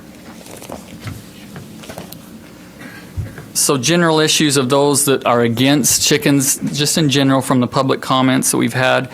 The attractive nuisance, especially related to predators that potentially could come, or rodents. Smell and noise, proper maintenance and management of the coops and the runs and managing the chickens. Disposing of unwanted chickens was an issue. I think at one time there were some comments that you could take them to Wheeler Farm. That's not correct. We contacted Wheeler Farm. You cannot do that. I know one of the comments was addressed in one of the public hearings saying that there are places that you can take these for $5 a chicken or something. I'm not familiar with what those are, but someone made a comment related to that. In addition to that, talking to the police department and our animal shelter, we don't have the facilities at this time to take in chickens into those facilities. So just keep that in mind. But that was one of the concerns addressed. Enforcement, especially of the issues of maintaining and cleaning the coops, was a big issue of concern. Some talked about the lower standard of living that this would create, and those were in general, some of the comments in opposition. Those four, once again, sustainability and a food source, personal freedom related to the use of property, health elements related to raising chickens and having eggs that are not processed or from a store, educational element related to children, and those are just in general some of the comments. Now, related to the survey, I've talked about this before. I mentioned a few minutes ago about beekeeping. There were a lot more comments related to those that were in not support of chickens. 40% felt that it was either somewhat or very unimportant to have chickens, so there was opposition. 29% indicated it was either that they were in support of having it, but still a high percentage of undecided. 31% were undecided on the issue. That was from our scientific survey that we did as part of the general plan. So some of the issues I'm going to reiterate that staff has had related to this, once again, relates to enforcement. There's a more stringent standards that we would have to address. The state and the county does not do as much with chicken keeping as they do beekeeping. That's a reality. Basically, most all of the enforcement related to this is all land use, other than if there are issues with lack of cleaning up coops and the stink and the smell and flies, the county would get involved. But beyond that, there's very little involvement of any other organizations. It would be strictly issues that the city would have to deal with. So the enforcement issues, once again, it stretches administrative personnel. We can make it happen if you adopt that, but it's something that we would have to address. In addition to that, there is significant lack of consensus that there is a majority of the people that would want this based on that scientific survey. And then there is the concern of disposal of chickens. I have concerns about that. Haven't heard really good comments. Maybe people know more about where they could take the chickens and dispose of those. Obviously, chickens, they'll lay eggs for a certain amount of time, a couple or 3 years, I don't know how many years, and then they don't lay eggs anymore, and you don't. That's just a fact. And so there's an issue of a time where you would either maintain the chickens that you have without having eggs or have to get additional ones. So those are the issues. Planning Commission recommended approval of this. Staff had forwarded a recommendation of approval. We had recommended that the status quo be maintained for this issue as well to the council based on that survey and based on those concerns I've just mentioned. But I am forwarding the recommendation of the Planning Commission to approve. Questions? Thank you. Tim, any questions? Okay. We'll go ahead and open this public hearing then. Same guidelines apply. If you wait to be recognized and then come up to the microphone, state your name and address. Who would like to speak to this matter? Start back there in the back.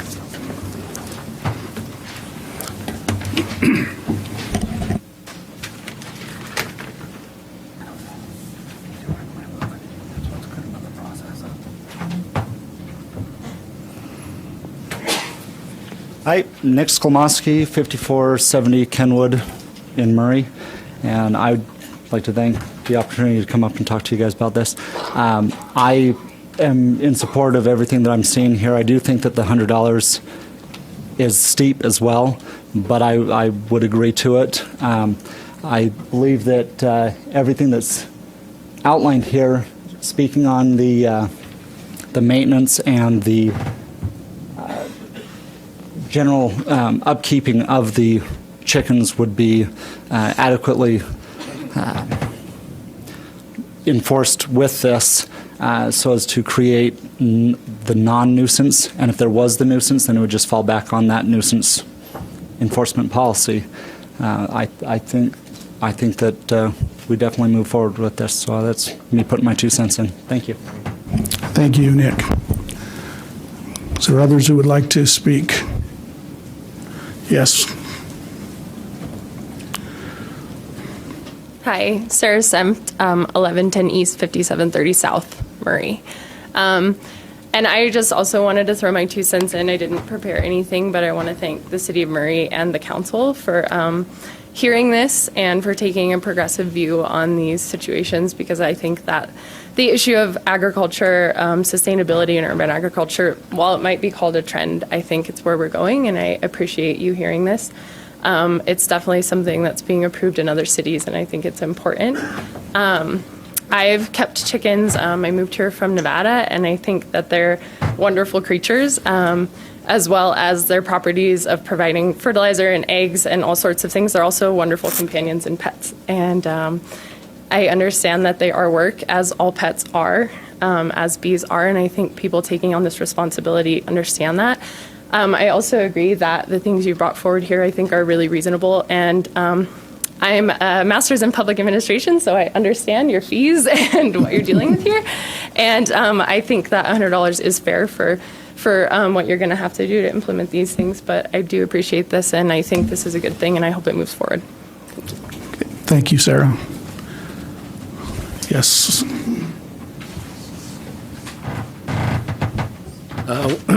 Excuse me. Once again, Jake Pearson, 1257 West Edgebury.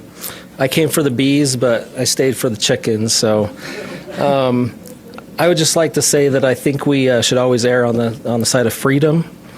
So I think we should be allowed to keep chickens. And in regards to both the scientific studies that were done, and maybe they can talk to this later, but I don't think the question was asked, are people against beekeeping or keeping chickens? It sounded like they were asked of whether it's important or not. And for some people that may not be important, but that doesn't mean they may not have been against it. But I may have misunderstood what they said in that study. So thank you.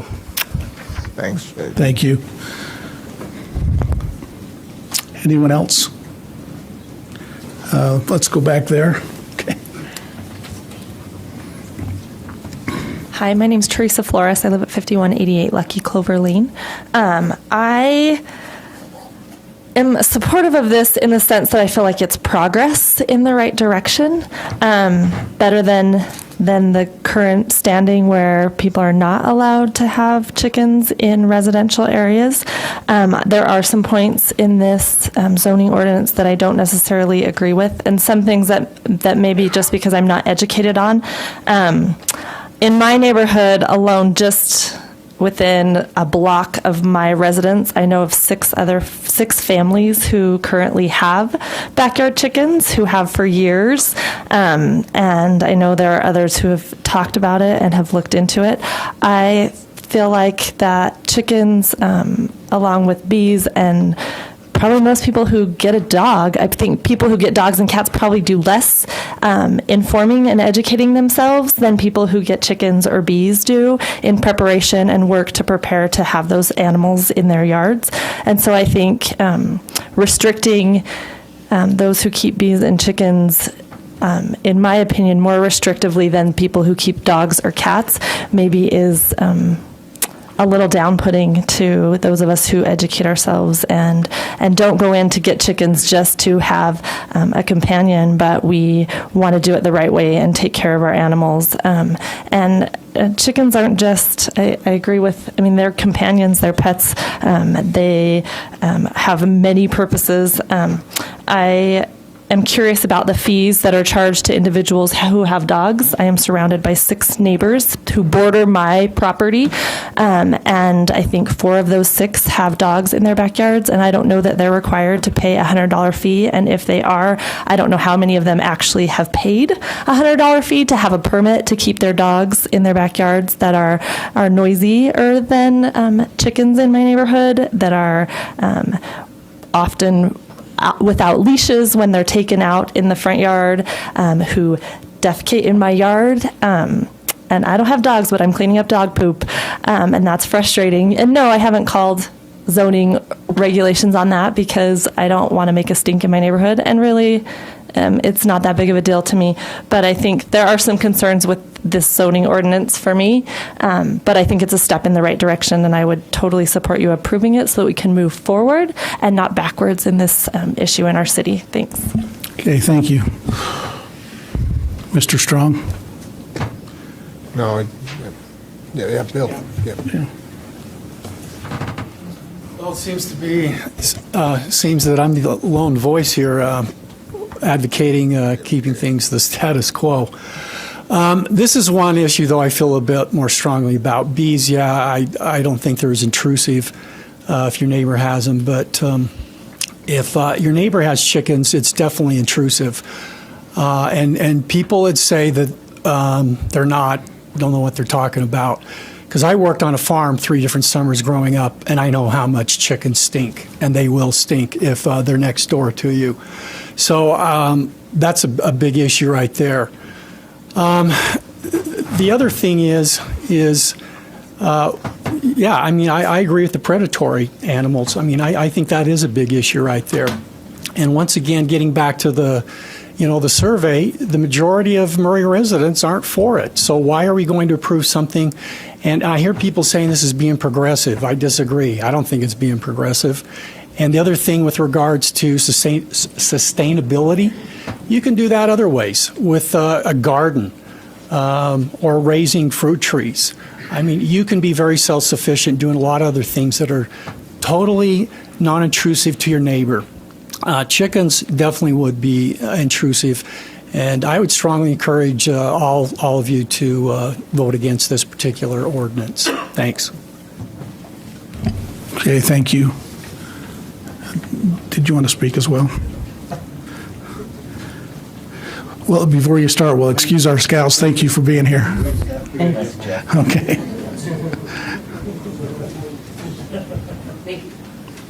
Thanks for coming, guys. Thank you, Jeff.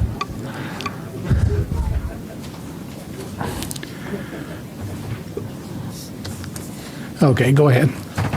I'm Avery Cook. I live at 4647 Box Elder Street in Murray. Thanks again for having the meeting and allowing us to speak. I'd like to thank the city attorney for kind of explaining those fees, and if they are just basically cost recovery, I think that's pretty fair to people who are making the city incur the cost to cover that cost rather than having other residents have to cover that through general taxes. As far as the health and sanitation and intrusiveness on the neighbors, I think as presented, there's really pretty small impact, if any, over the side of a yard. I mean, a farm scale chicken operation, yeah, it would make quite a stench, but 4 chickens or 6 chickens is kind of a different matter together, and especially with the lack of roosters, I think that is pretty reasonable as far as noise issues for your surrounding neighbors.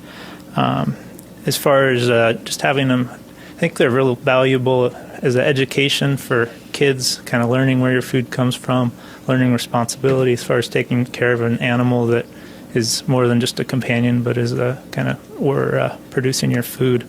And as far as disposal goes, they're pretty easy to get rid of. I think a lot of IFA stores will take them. There's a bunch of people in the community with chickens that will take them, and once they stop laying, you can just eat them and you have chicken. They taste like chicken.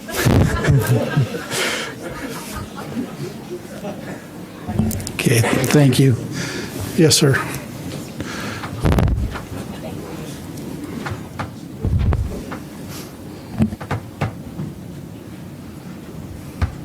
I just have a few points. I'm against chickens. So would you state your name? Bob Warnock, 882 West Germania in Murray. Thank you. I find it interesting that people talked about bees and probably about chickens, that if they charge $100, they'll go underground and won't get the fee. I would hope that there's some kind of a fine for that if that happens, rather than just, oh, you didn't pay your $100, now you have to pay it because we discovered it. There ought to be a penalty for not doing it. I would think that the city council should be very concerned about the cost of enforcement of this. This would be I would think, some kind of a cost to the city to enforce the rules that you are proposing. I would hope that you have some proposal on how you're going to cover those costs. The survey that was a scientific survey of some sort that said 40% of the people really didn't want chickens and 39% didn't know or care. My question is, has the city council talked to your constituents? Have you talked to the people in your area?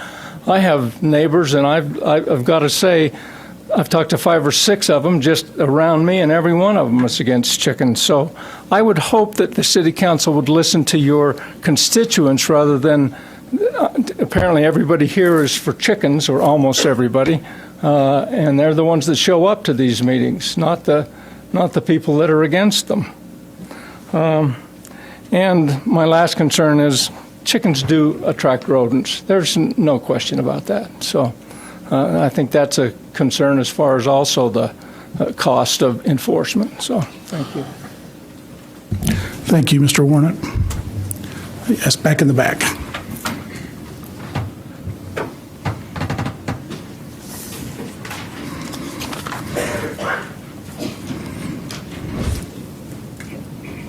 My name is Ben Stringham. I live at 815 Oakmont Avenue. I'm one of those people who, after the Planning Commission said it was okay, I just assumed that was going to get passed by the council, and it didn't. So I went and got chickens. And this summer, one of my neighbors actually complained to the city, and we were told that we needed to get rid of our chickens because she had assumed that the chickens were making her dog bark. Well, the chickens are gone, and the dog is still barking. So before that, none of my neighbors, I talked to all of them before we ever got the chickens, and they said they were just fine. In the course of that whole process, not one of them ever heard the chickens anything about them. Not one of them noticed an increase in rodents or pests or anything else. So I'm kind of living proof that the impact of chickens is minimal to none. They're a great thing for our kids to learn responsibility, to learn where the food comes from. All of these things were something that we don't have anymore. I had to take all my chickens and take them to my parents' house up in Idaho. So if this passes, I'll have to go get them back. But my mom probably won't enjoy that because she likes the eggs. But I'm very much in support of allowing the chickens here in the city because it's a great opportunity for families and for people around us. They don't have an impact, as has been insinuated, that I could see by any of the neighbors that I have. So thank you. Okay, thank you, Mr. Stringham. Yes, sir.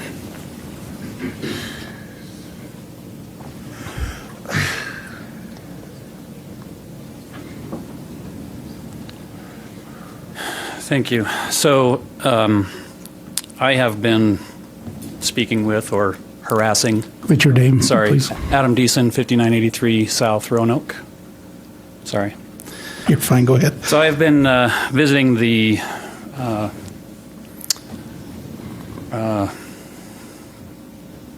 farmers market and have been speaking with Murray residents. And I'm here to say that there's a lot of people that have chickens in Murray. So, I am definitely for getting this ordinance passed.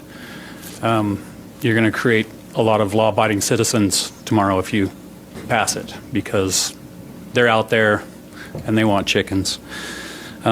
Chickens, the complaints that they're noisy. A hen laying eggs is about 65 decibels. It's about the same as a human conversation. So they're not noisy. Your neighbors don't know. We're not talking about huge flocks of chickens. We're talking about 6 or 8. The waste and odor from 6 chickens, a 40-pound dog produces more waste than 6 chickens. If your neighbor's not picking up after their dog, it's going to be just as stinky. So they do have to be maintained, but that we're not you're not seeing a lot of the complaints because they get cared for. Chickens attracting predators and pests. The predators are already in the city. We're not attracting them because of the chickens. And chickens eat mice. So if a mouse comes around, it's food, Keeping the feed in bins keeps the mice away. Nothing's keeping the mice away from their neighbor's garden. If you got mice around, they're there, So, and then, lower standard of living, property values going down because we allow chickens. That's just ridiculous. So, property neglect is what causes property values to go down, not allowing a chicken. So, thank you. Thank you, Adam. Are there others that would, yes.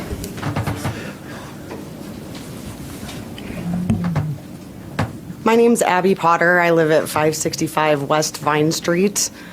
I wasn't planning on coming down here today, but I was watching Marie live, and I had to come down, and I was listening to all these comments we got about... somebody watching it. I know, right? Thank you for that. I was watching because this is very important What to do you me. want me to do? I was listening to everyone say how, chickens don't cause a nuisance and that none of my neighbors are complaining. Well, I am one of the complaining neighbors that has had chickens next door to my house.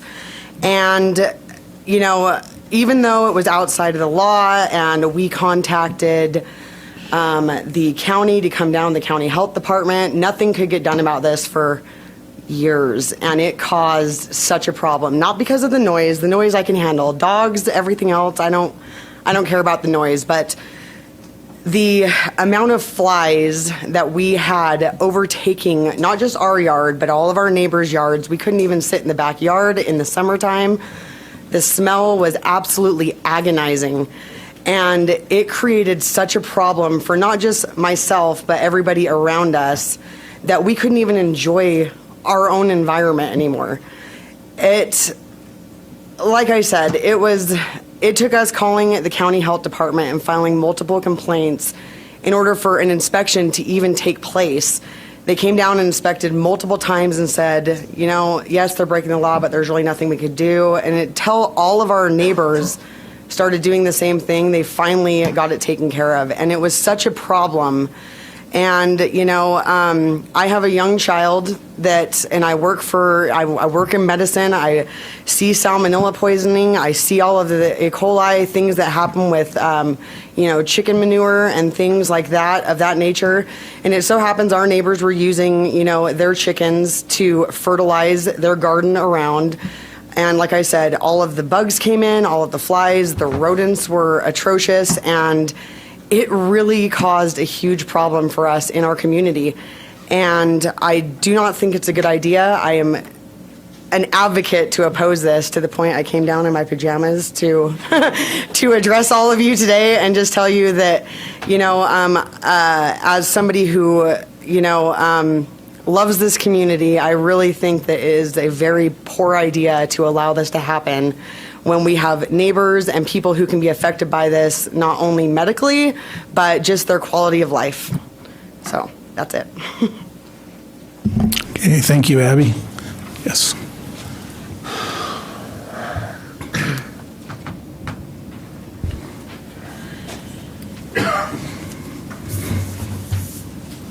Good evening, Bryant Larson, 5483 Waldenwood Circle. Sorry, I don't know why I said drive. Paint a little picture for you. Tonight we were gathering the kitchen table. My wife had made sausages and biscuits and said, does anyone want scrambled eggs? And we looked in the fridge and there were no eggs. So I walked out to our chicken coop and picked up 4 eggs, and we came in and we enjoyed scrambled eggs this dinner. However, I'd like to encourage you not to pass this and to stick with the status quo, because as long as my neighbors aren't complaining about the conditions in my backyard, I don't think anyone else should care about what goes on in my backyard. We maintain more than 6 chickens. They're all hens. So we don't have any roosters, and we live on a circle right next to that very, very large swath of power lines that come through Murray on the west side of Murray. We are very close to A zoning. We have no backyard neighbors, and since we're at the end of the circle, we really don't have any other neighbors clear nearby. So the likelihood of them being upset by anything is very minuscule. Beside the fact that we're very open with them, they know we have hens and they've bought chicken eggs from us quite often. So I would like for the status quo to continue because it's worked great for us for about 4 years, and I love all of my hens. I don't want to lose any of them because we make a silly number based on some idea. So that's my comment. All right, thank you.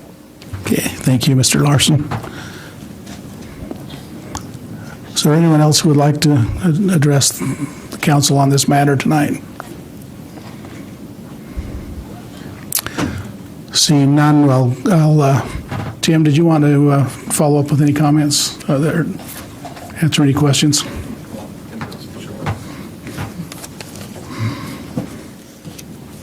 Okay, these are the notes I took. So once again, if you have other things I need to clarify. There's a reference about the scientific survey. The question that was answered related to chickens and also the bees. It wasn't specifically, are you for or against? It indicated, as outlined, that the question related to allowing chickens in neighborhoods, they feel like is an important thing to do or not. And there was the somewhat unimportant or very unimportant or undecided or very important or unimportant. So that, just to provide clarification on that, I think I'm in that. More indicating, as I said, that it was more unimportant to not allow them, or more important to not allow them. In addition to that, restricting, there was comments about restricting more than dogs and cats. So we define in the ordinance, we define chickens are not pets. It's specifically defined that they are not pets. Dogs, cats, there's other animals that are pets. There are fees that are required, and they're yearly fees. There are $5 fees for dogs and $5 for cats. You can have 2 dogs, your residents, 2 cats as well. But once again, it's a yearly. As long as you have dogs and cats, that's the requirement. They're defined differently. They're defined as pets.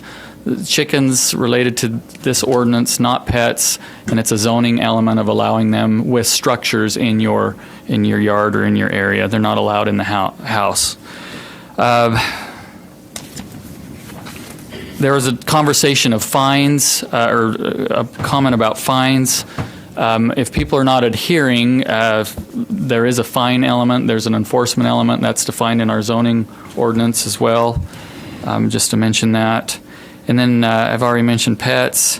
And then related to people in Murray, if they have chickens or if this ordinance is approved, what the ordinance outlines is that you have to get a permit. So they're not approved. If you approve the ordinance tonight, they're not approved unless you get a permit. So just whether they have them or not or want to have them, there is that requirement for a permit with fees and with adherence to these ordinance standards. So I think that covers all the issues. There weren't a lot of questions, but just some comments related to that. Any other questions of the council for Tim? Okay, thanks, Tim. Okay, we will close the public hearing and bring it back to the council for deliberation. I just have a couple of comments I want to make.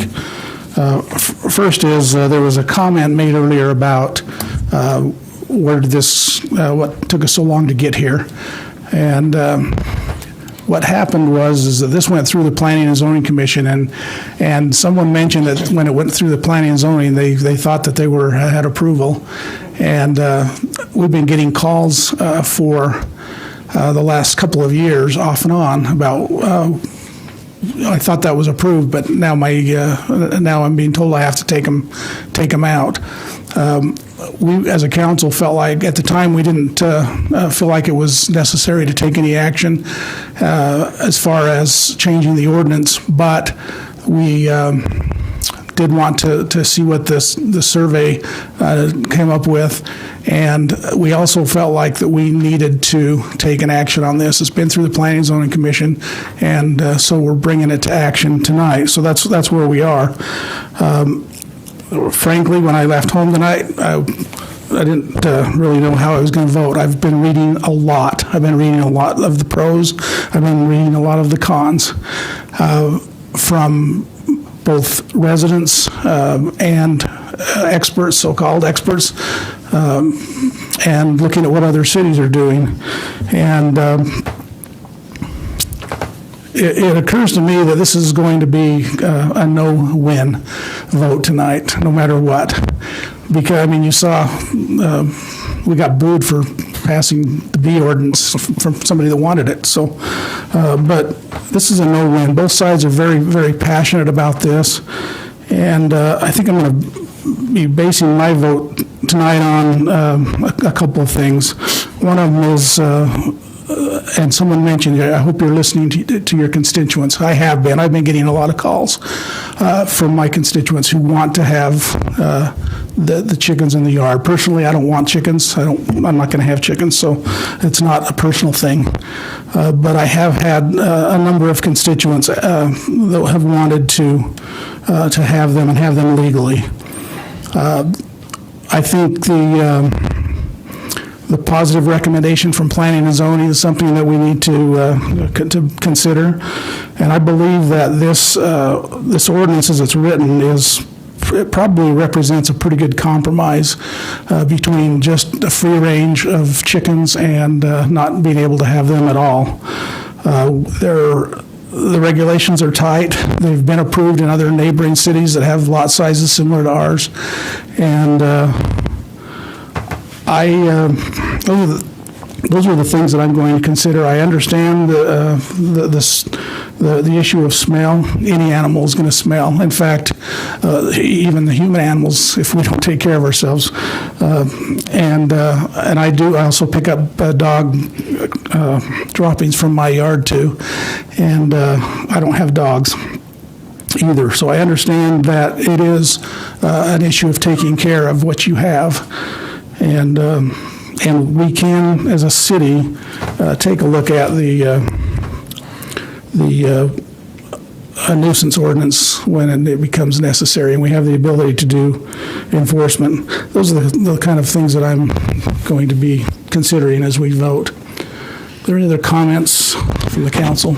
I'm just thinking similar to what you are saying, but probably opposite in my feeling is that when I get the emails, when I look back on them, I'm thinking, I had a lot more for the bees and not for the chickens. And so I just, whoever asked, I thought, yeah, I'm listening to my constituents, so. Yeah, I was just going to echo what Councilman Hale said. I was swayed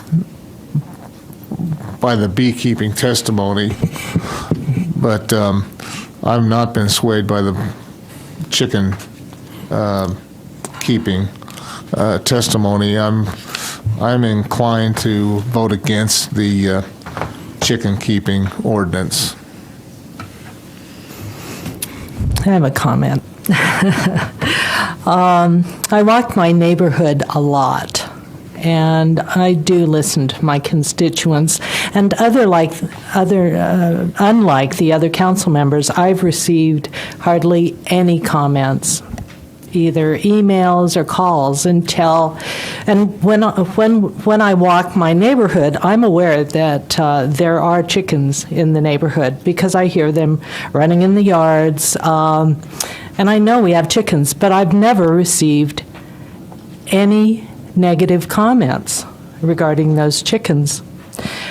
I received a phone call today from a constituent, and he expressed his favor for both chickens and bees. And he said his concern is that it's regulated because he knows we have chickens. In fact, he has chickens. But he just wants to make sure that whatever decision we make, that it's well regulated. And I think that's what we've got here. So, anyway. That's my comment. Thank you. Any further comments? Well, just one last comment, since we're talking about regulation. You're not able to regulate airborne droppings that carry disease, and that's a big concern for me, is the health issue. So I just wanted to make that clear. Thank you. Thank you. I'll entertain a motion.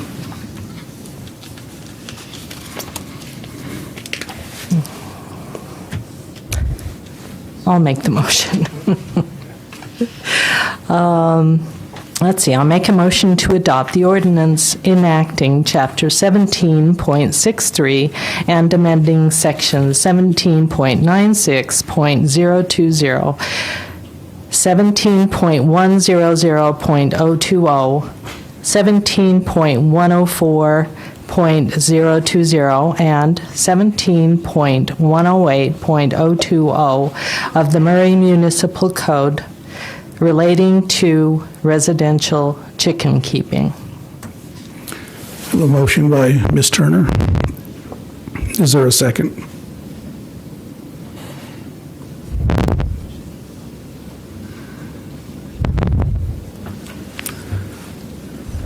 Seeing none, the motion dies for lack of a second.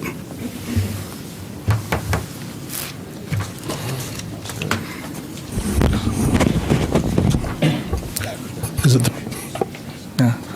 it the pleasure of the council to make any other motion? I think we need to make a decision one way or another. I'll make a motion that we deny ordinance enacting Chapter 17.63 and amending Section 17.96.020, 17.100.020, 17.104.020, and 17.108.020 of the Murray City Municipal Code relating to residential chicken keeping. I'll second that. Okay, I have a motion by Mr. Hales and a second by Mr. McPonsky. Just by a matter of clarification, this motion is to deny the change, so a yes vote is against the ordinance. And it'll stay status quo. It'll stay status quo, yes. Any further discussion on the motion? No, just a quick comment. This one I struggle with. I've heard everybody else's comment on this. We've got a bunch of comments tonight in favor of it. I've had a bunch against it also. This one bees was pretty easy. Didn't have too many against bees. I agreed with the arguments that they're necessary to the environment, to our food. Chickens, I don't know. I've got chickens in my neighborhood. I've got bees in my neighborhood. There's a lot of passion on this one. There's no gray area. It's either you're for it or you're against it. And it's like nothing down the middle. So I struggled for this one. That's why I didn't second. Okay, thank you. I'm ready to vote, though. Any further discussion? So clarify, if we vote yay or aye. It's denied. It's denied. Denied. If we vote no. If we vote yes. That's sort of the problem. That's If the problem, you is don't know is that then I'm you're back where we confused. were. So Then you go back to the other ordinance again. The only question I have on that is whether or not, Mr. Camp, as chair, I mean, you can pass your chair position if you wanted or were inclined to second the motion. I know you didn't. There was no second. There was a second. The first on the first vote. The first vote, there was First vote there was no second. We have a motion now. Yeah, we have a motion Let's now. act on Okay, it. well, yeah. Let's not go back and. But her question was, what happens if you vote no to it? Is that So it would be opposite of my yes. it's not approving the ordinance? Exactly. Correct. Right. Then we'd have to go back and do it Then you have to again. go back to it. All right. We get that. We don't have to do anything. Okay. okay. So essentially, I mean, with the first action, the ordinance has been turned down. I mean, because if you vote yes, I'm all for a vote, but in the end result is, Take the vote. the motion was turned down initially because there was not a second. Okay, so you don't need, so you don't need to do anything? Yeah, we'll take a vote. We'll take a vote. And I just want to make sure everybody's clear on what they're voting for. Yeah, Yes. yeah, I appreciate Okay. that, Chairman. Okay. Are we clear? Yeah. No? Well, Yeah. yeah, I am. If you were in favor of the motion, this is a motion to deny. Okay. Okay. Jennifer? Aye. No. Aye. Aye. No.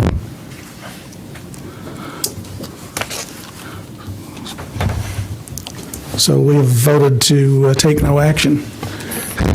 Deny We denied the ordinance. motion. The ordinance. Yes, we denied the motion. The ordinance is not Correct. That's passed. correct. Okay. So there will be no change in the ordinance for the chicken ordinance. If there's no objection from the council, I'd like to take a 10-minute recess.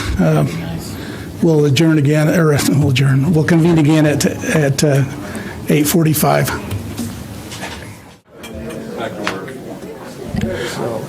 We're going to go ahead and reconvene. Our next item on the agenda will be new business, as we have no unfinished business scheduled.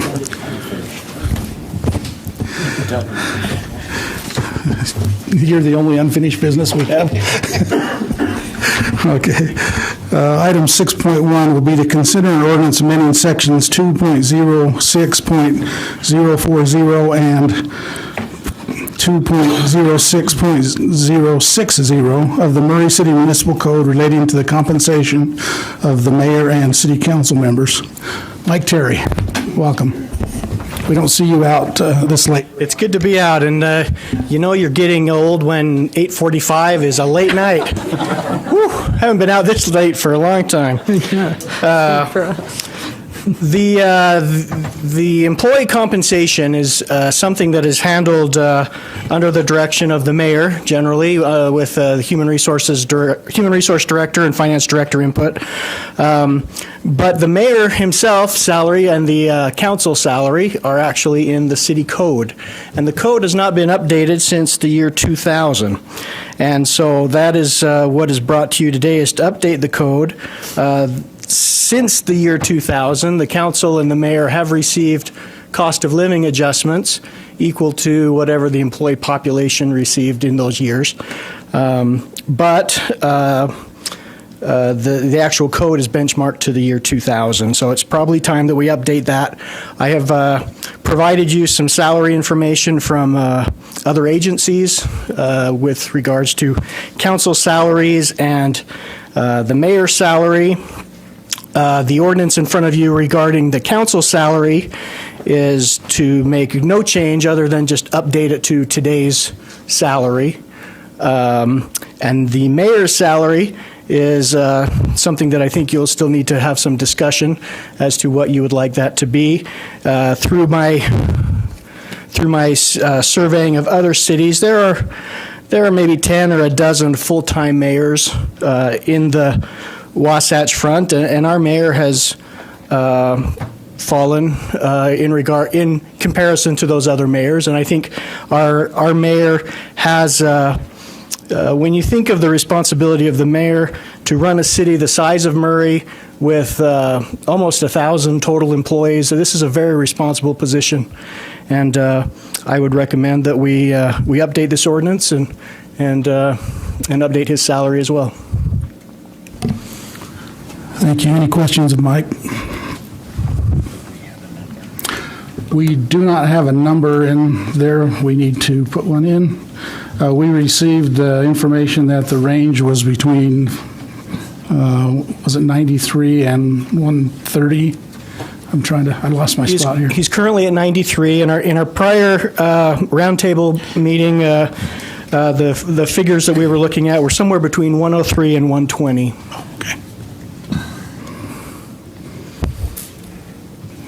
Which I mean, I will just say is still below a handful of other mayors in the valley. So it's not, for many that might seem outrageous, but it's within range. In fact, it's below a little bit what other full-time mayors are making in the area. Mike, how many of those mayors have power departments also to run? One. Provo. Okay. So that's another responsibility that our mayor has that many of the others don't as well. Absolutely. Okay. Which is a budget of double our budget. You bet. Adds Right. double. So that's huge. If you look at the memo that Mike sent us, saying that the annual salary should fall somewhere in between 103 and 120. If we wanted to go for the middle of that, that would be somewhere around 112. What are your thoughts? I think that sounds good. I think 112's. It's right in the middle. Yeah. I'm ready to go 120, but whatever the pleasure of the council is. And this will take place in the year 2020? Oh, I'm just kidding. It's retroactive.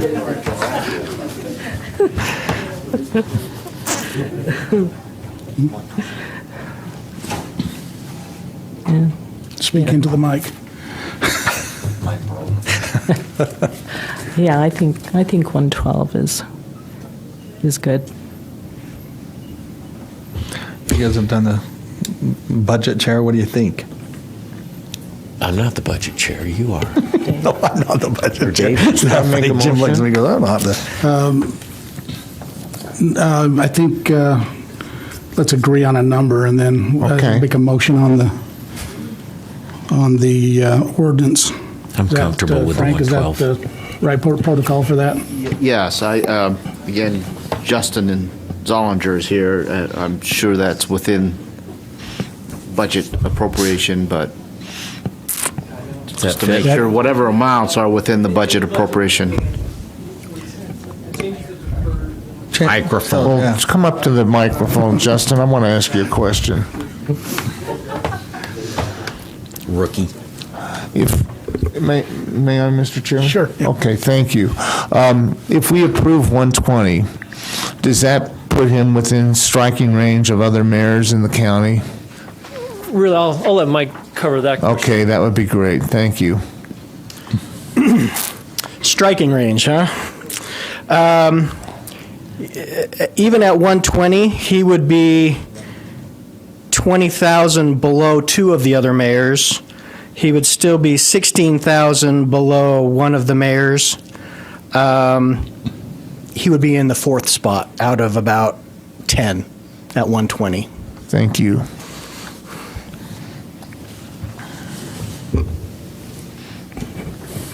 Would you like me to answer that question now about budget? Yes, please. Okay. With the changes the mayor's proposed in his department, with some of the retirements that have occurred, he has budget flexibility to do many. I haven't run the number at the top, the 120 that you're considering. I have run the number at 112, 110, and there is room for that. Now, pausing for a short period of time would make the 120 work also on other hires. So that would work as well. We're really talking about timing. So we could make all of those numbers work is really essentially what I'm saying. Well, I would shoot for the middle of the range and myself and go with 112. yeah, 112 puts him above Provo. Provo is, memory serves, like the third largest utility in Utah and Idaho. So if we're looking at cities with power departments, that's a good benchmark. The ones that are above have a significantly higher population and probably a commensurately larger budget. But Yeah, I think I feel good about 112. valuable as I know our mayor is. Well, we can't pay him what he's worth. I know That's that. true. There's no way. So, anyway. I bet you're so glad to be here for this conversation. Did you want to step out? Got to be the worst, really. Wait until we give ourselves our. No, I'm kidding. We're not zero, just for the record. So. Are you okay with the 112? I'm really solid at 120. The mayor does an outstanding job. He's led this community in a stellar fashion, and I just think we need to pay our people what they're valued at.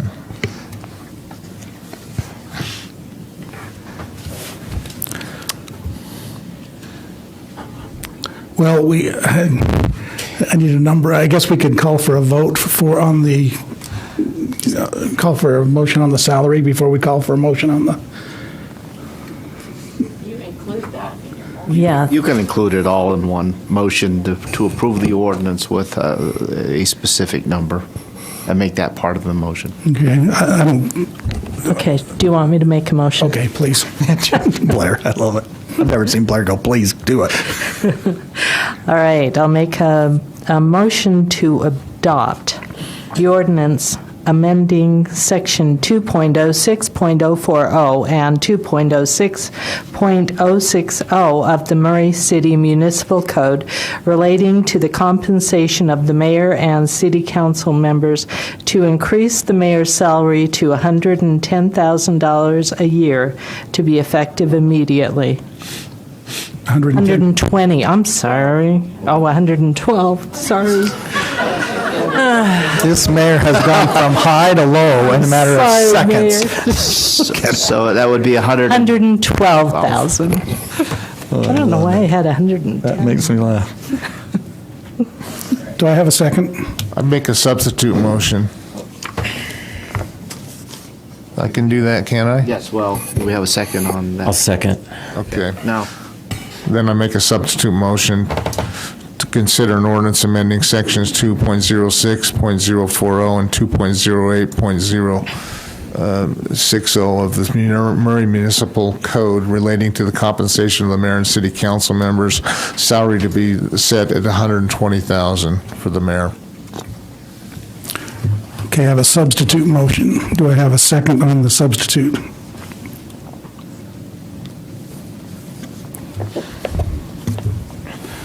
Okay, the substitute motion fails then. We'll go back to the original motion. I have a motion by Ms. Turner and a second by Mr. Brass. Any discussion on the motion? I'll just comment that I'd love to pay all of our people at the top of the scale, but I think we're doing good by putting it right smack in the middle. And we have to fund it. Because we do have to fund it, and so. Good. Any other comments on the motion or discussion? Okay, we'll call for the roll. Mr. Brass? Aye.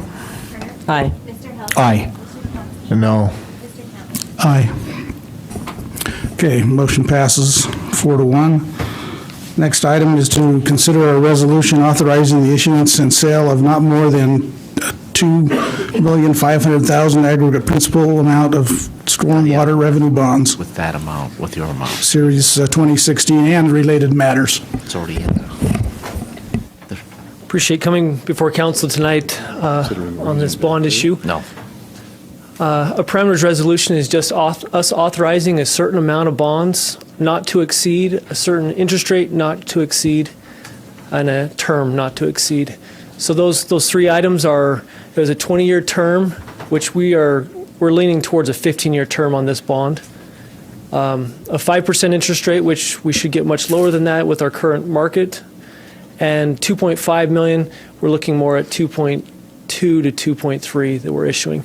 Now, the reason why this is coming up, so there are those that have the background on this, is we have a few areas in the city that when we have significant storms, it causes flooding almost every time. And it doesn't have to be even like a 100-year storm. It's something on a lesser scale that will still cause flooding. And so we've had a few of our constituents say, hey, please fix this. We tried to put together a plan. We tried to put together something that would fix these areas and have it paid for. We do not have the money in this fund to do this unless we bond. So that's, and this was part of our our rate study that we did, I think it was 4 years ago, that we were going to issue these bonds. And so we're here tonight coming before council asking for. Now, and the other thing is this does not bind us. If we choose to not issue these bonds in the next month, we do not have to. And we can say, no, we're not going to do that. So that's all I have. If there are any other questions, I'd be happy to field those. Did that include the related matters?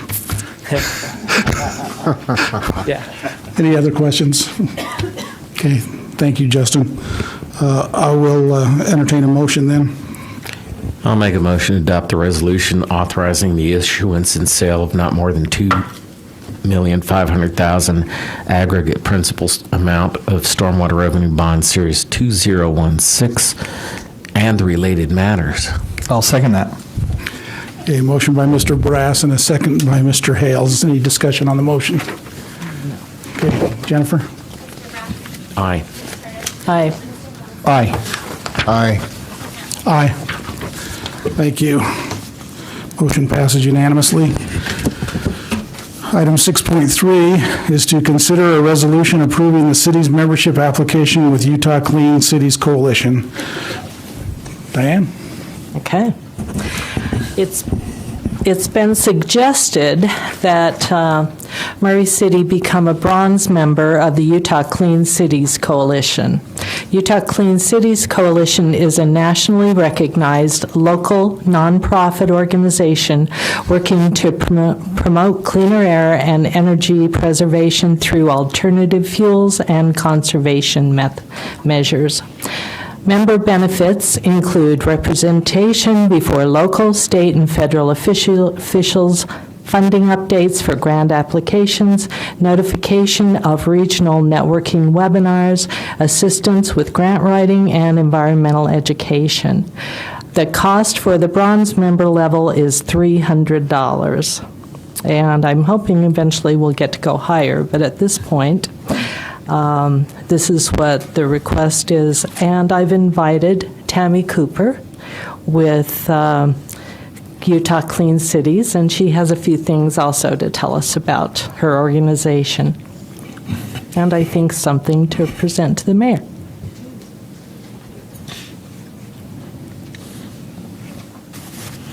I know it's late, so I'll keep it really brief, but it's been a pleasure working with Diane and Murray City. My name is Tammy Cooper with Utah Clean Cities. And it's, like I said, it's been a pleasure working with Diane. We started working together just around basically idle-free ordinances for the city and clean air issues. Utah Clean Cities has been around for 25 years. We've been housed in the Salt Lake City Capitol Mayor's office for 20 years, and we do a lot of I think, good work around the state. We have brought over 50,000 alternative fuel vehicles to the state. We also have helped create the largest per capita national compressed natural gas infrastructure in the state, and we're working on EV infrastructure and propane infrastructure as well. So, but probably one of my favorite things that we do is we work with Idle Free and we work with schools. And so when you see the sign, "Turn your key, be idle free," that was actually started in Salt Lake City. We had some of we were the first city in the nation to start an idle free program.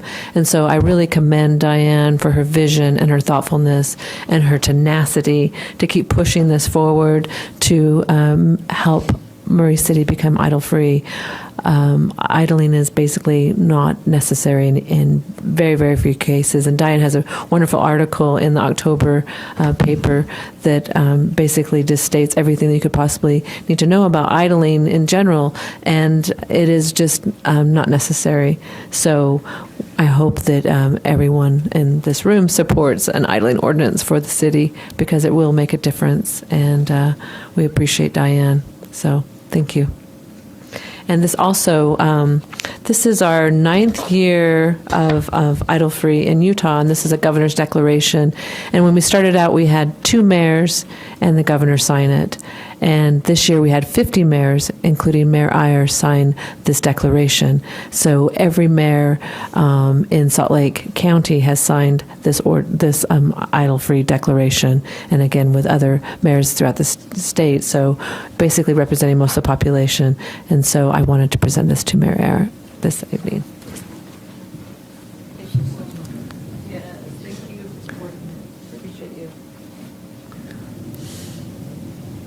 Silence is deafening.